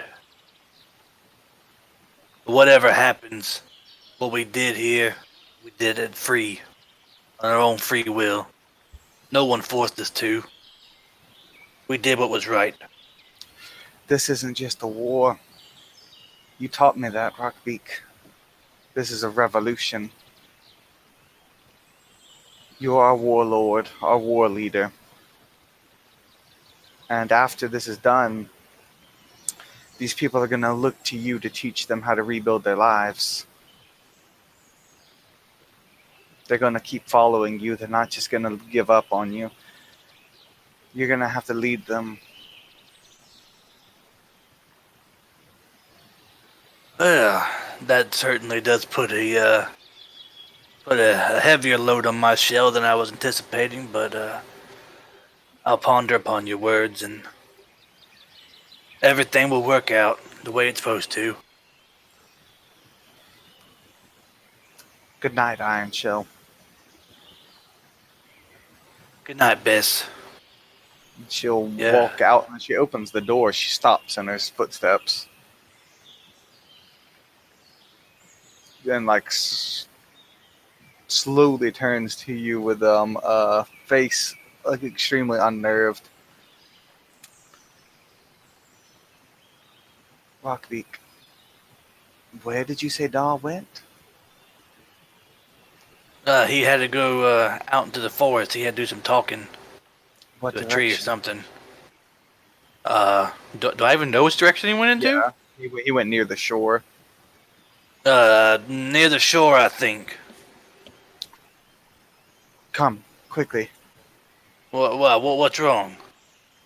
She points out, I rush over there. and you see smoke bellowing up from the jungle in the direction Oh, of Daw's no. grandfather. Oh no! I freaking grab my spear and everything. I start screaming for Anir and Solitude. I start screaming. I start running fast as I can. That's not long before the guards quickly find an ear in solitude for you and usher them along without really explaining what's going on. Before you see Rockbeak at the edge of the village as the guards quickly usher you along, urging you as an emergency, not really explaining what's happening, and saying Rockbeak is called for you. And then they rush you along the streets, you see the smoke in the distance in the direction of Daw's And grandfather. I just remember my vision as this happened as well. Yeah, I'm like barking orders. Like, we need to get some water. We need some pails of water or something. And then, even though it is nighttime and people are scared of the forest, they follow Rockbeak's energy, and then the patrols venture into the dark wood. Stay heading out together. west. We need water. Lots of water, everybody. They're bringing pails of water, and they're marching out into the forest. So what does Anir and Solitude do? Solitude, stay with me. Of course. I'll stay by Anir's side. As I begin to Anir, lead. Solitude, run ahead. See what you can do. I'll make sure that we get the water there. Okay.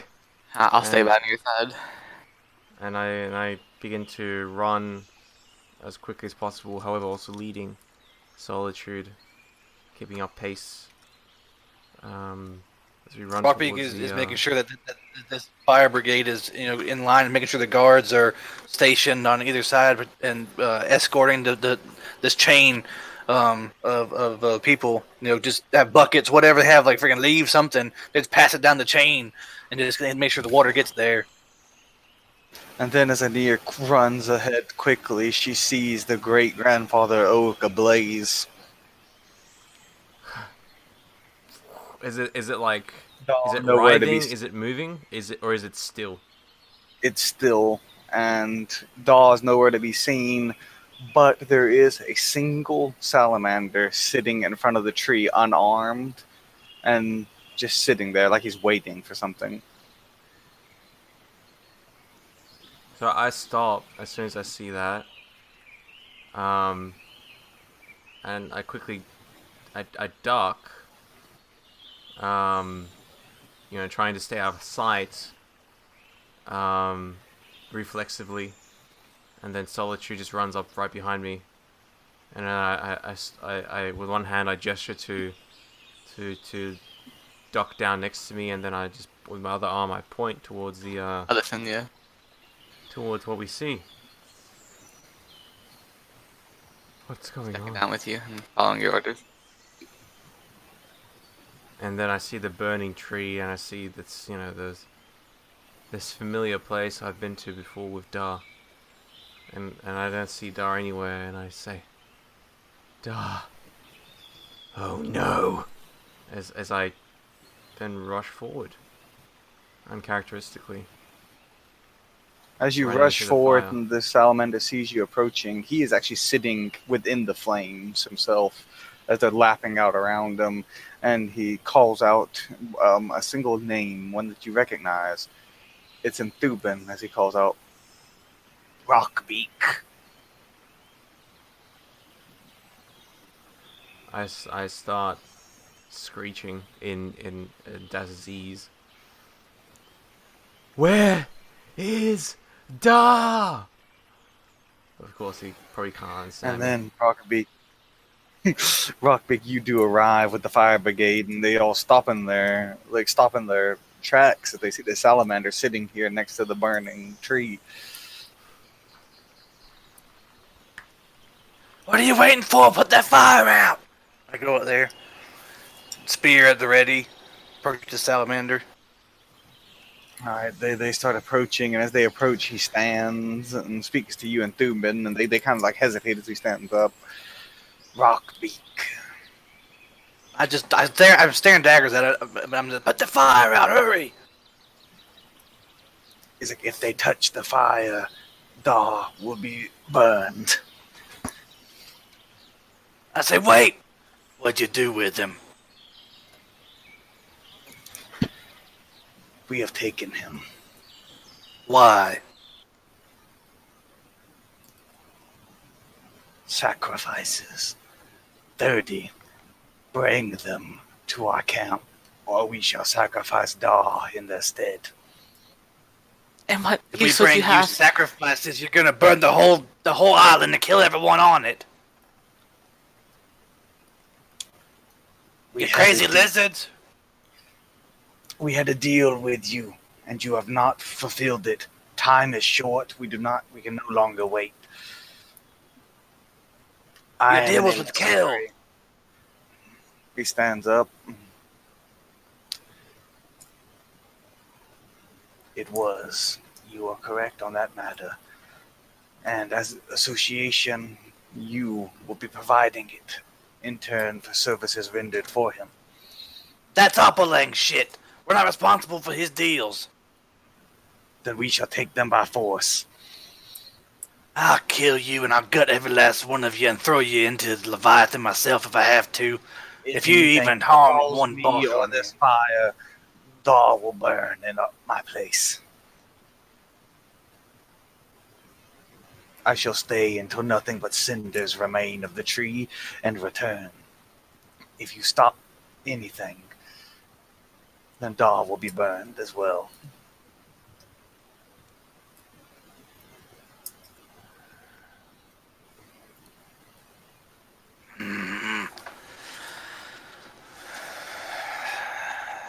You have until the 29th day to provide the sacrifices. We are no longer asking, we are demanding. I got some sacrifices for your god. You and all your lizard buddies.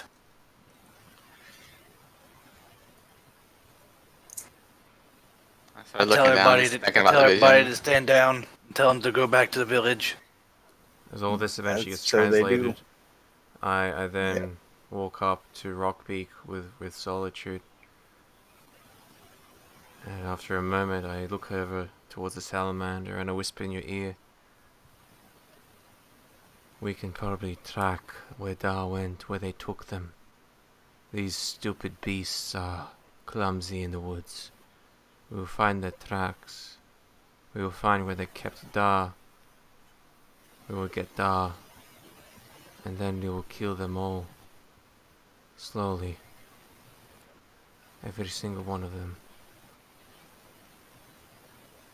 If they even know that we're looking for him, they're gonna kill him. You're the only chance we have of finding him. You're the quickest and quiet.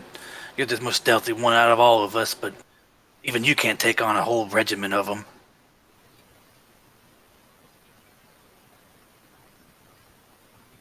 Maybe. Maybe there's a way. I know where their hideout is. I don't want Daw to die, but we can't put everyone on the island at risk if we summon that thing in the volcano. They're gonna burn the entire island and kill everyone.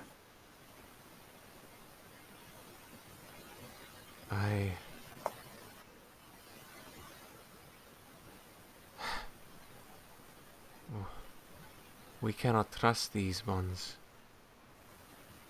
They say that they need to sacrifice to the volcano. Otherwise there will be some sort of calamity upon us. Was to say that if we do what they say, then this calamity shall come. If they get their sacrifice, this is gonna unleash all the hellfire upon this island. Everything will be burned to cinder. How would they know if we're going against them? Do they have some sort of premonition like I do? We have to just be cautious. We have to assume that they have eyes and they're gonna see us. They're gonna know. No, they do not have any sort of premonition. Premonition. It's just a way of saying sight. No, I followed them to their sacred circle where they burned Kel into a fire. They don't see me then. They won't see me again. We have to get Dar back. And once we get Dar back, then we can rid this island of them. If we give them what they ask for, they will just... They won't. You and Solitude Dar left. go and try to find Daw. I'll go back to the village. Make sure that the defenses are ready in case they try to attack the village too. Yes, they will have no reason to give Dar back to us. But I have an idea. Solitude. I'm only a... Yes? The slug village that we went to. I don't believe they are any friends of the salamanders either. And they have powers. Powers over the wood. Maybe they have other ways. And they worshipped. They could help us, for they worshipped Dar. They respected him. They knew he was special. We could get them to aid us. That's where we should go first then. That's what I think. And maybe Rockbeak, if you are willing. Of course. To stay and prepare the defenses and then meet us. It's up to you. Do you think it'd be better for you to go alone? I wouldn't want to slow you down. No, you should go together, just in case. I'll rally the enforcers and make sure that the defenses are ready. Have everybody on alert. Very well. I believe in you, Rockbeak, that you can do this. I'll go with the near to make sure everything's alright. Bess runs up and is like, Rockbeak! Rockbeak! What is it now?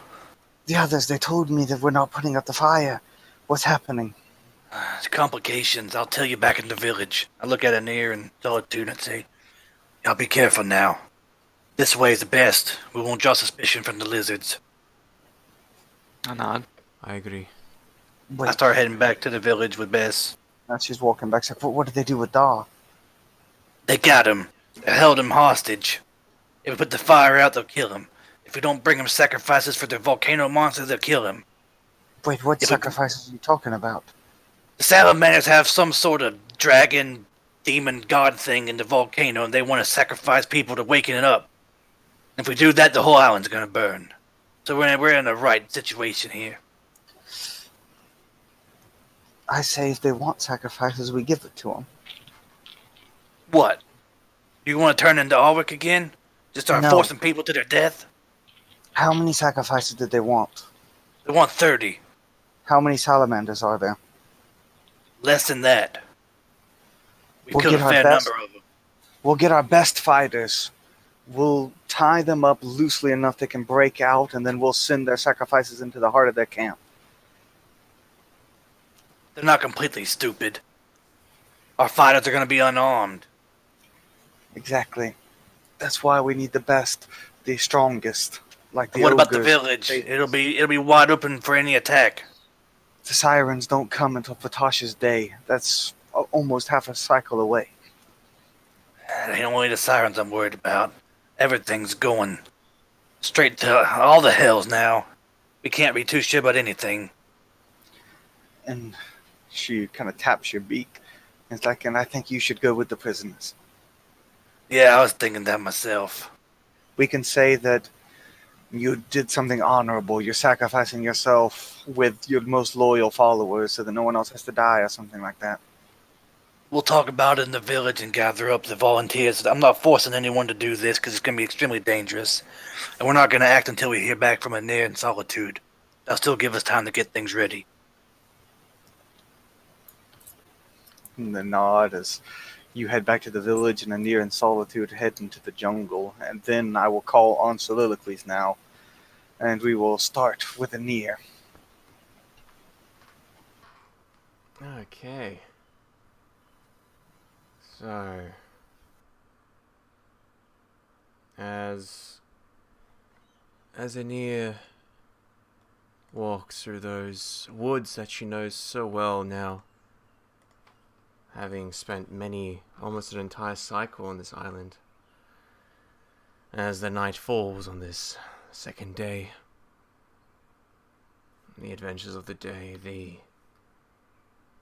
many things she needs to think about, many things that she needs to consider still is pushed back to her at the back of her mind as her focus is on her friend, her companion. Duh. Why did you go by yourself? We need to stay together.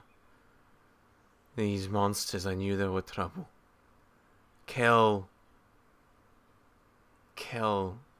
befriended them, but I always knew there was something unnatural about them, the way they revered the flame, they worshipped the flame, and only bad things come from the flame. Ash, destruction, death. That is what a flame leads to. And we will find you, Da. We will make you safe. Your grandfather, your oak. I remember the stories you told me as we talked many nights, as you taught me many things and helped me calm down in those early days on the island.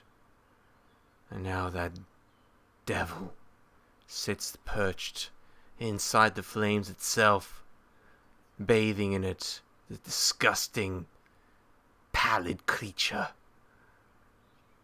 Oh, how much I enjoyed it when they screamed, when they fell to rock, to hoof, and to claws. It felt right. It felt right to kill them, as they were attacking us, attacking our tribe, everyone on this island. We have been called together to fight under the banner of this Rizua, of this revolution, this freedom taker, goddess. I don't know what this means, and there are so many things going on, but one thing is clear, these lizard things, they are to be killed as quickly as possible. That is the right thing to do. Not to lie. Not to skulk in the shadows and to prey upon the flower fae. As much as it's thrilling to do, I am loath to admit. But I can't do that to Rally anymore. I can't do that to Da anymore, to Rockbeak. To lie to them, to deceive them. And I can't uphold what Are wants me to do. I must hunt. I must hunt to survive this island, else I will be a predator of others, or I will demand such terrible prices from those whom I live to protect. I live to see to that they are fine, that they are safe. The most precious people to me. Da, Rockbeak, and Solitude. No. Nothing will happen to them. Anyone that should get between their safety and me shall be cut down. I must hunt, and I will hunt. I will hunt to survive and to get off this island with everyone, and my first prey I call shall be these salamanders. A hunt shall be called. I call the hunt.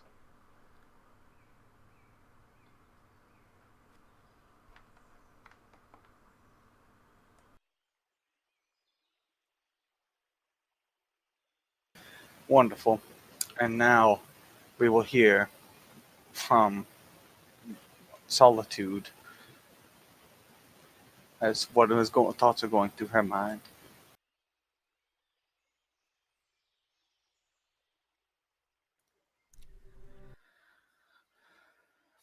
So as me and Anir are traveling, a lot is kind of rushing through my head at once as I think about my vision and I contemplate on everything that's going on.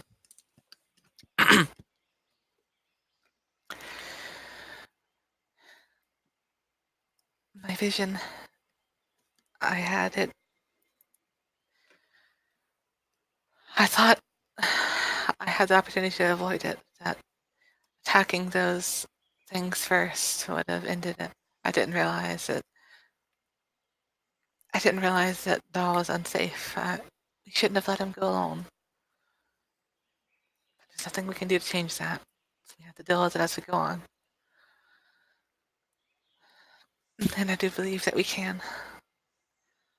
Although I'm not sure what it's going to cost us. Maybe too much.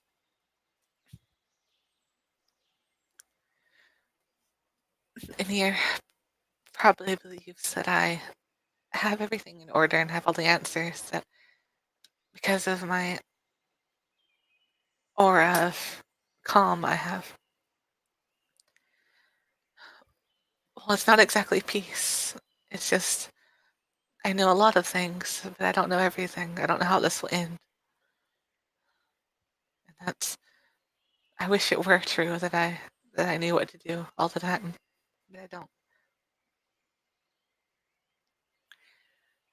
Even still, I want to stay strong for them, for all of my friends, and we've been through too much now to let Dahl just die like this.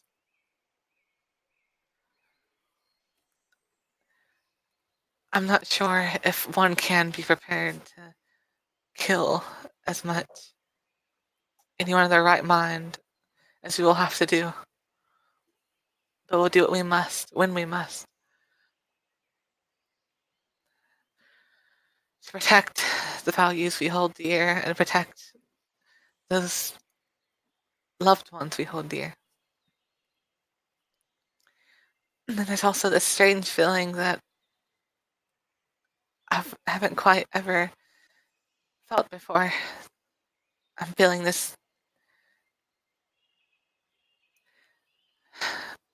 When I look at Anir, it comes. I'm not sure why, but I feel like I'm responsible for her. I know that I'm not her mother or her sister or something truly, but I want to protect her. She's always so worried. I feel like that we're meant to comfort each other.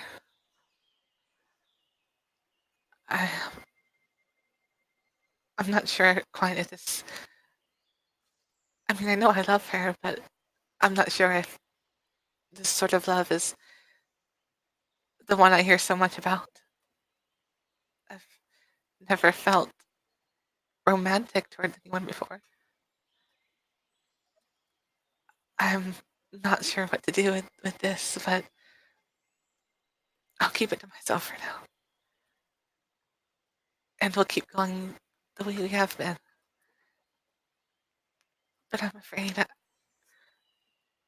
if she does do something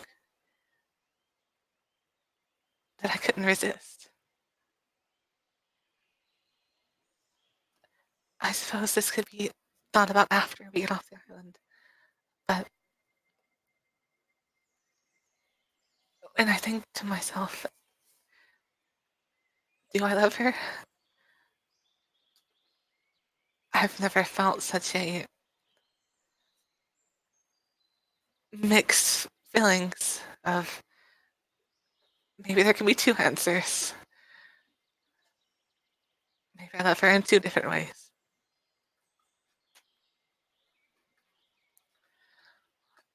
I'm not sure if anyone can feel that way towards me.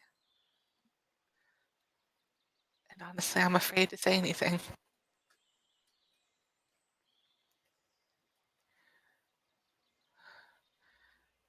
But I'll just protect her and the others for as long as I have the strength to.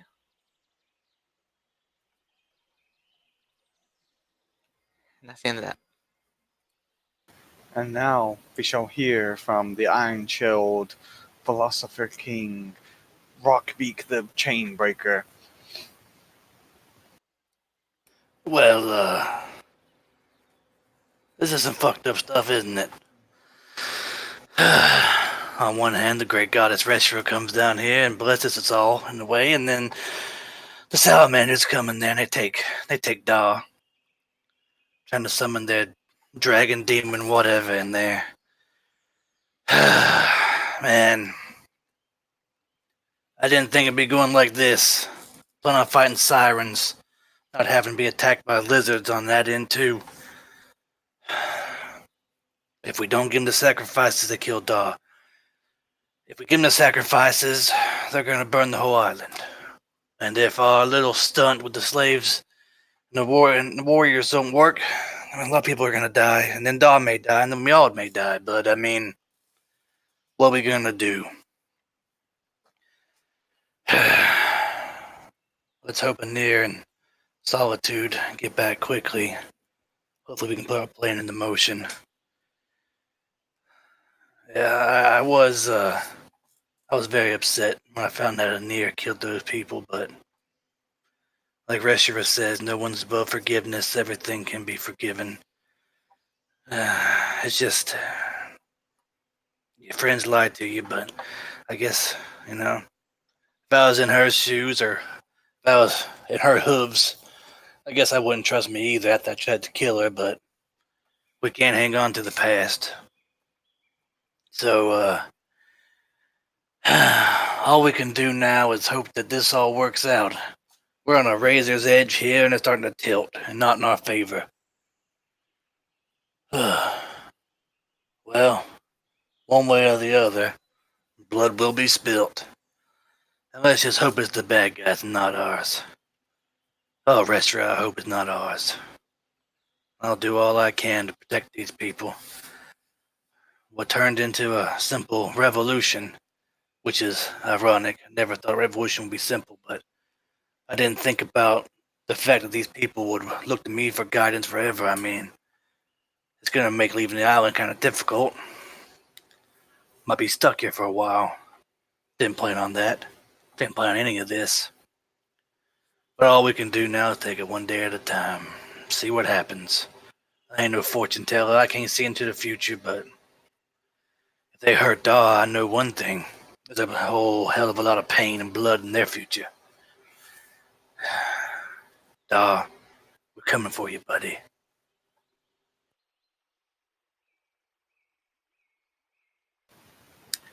Absolutely beautiful. Thank all of you. And when we return next time, we will see things from Daw, the Speaking Tree's perspective, to see just what happened this night. Once again, thank you all for watching another episode of Island of the Lost, and I ask that you please continue to join us for what's sure to be an exciting episode next time. See you all later.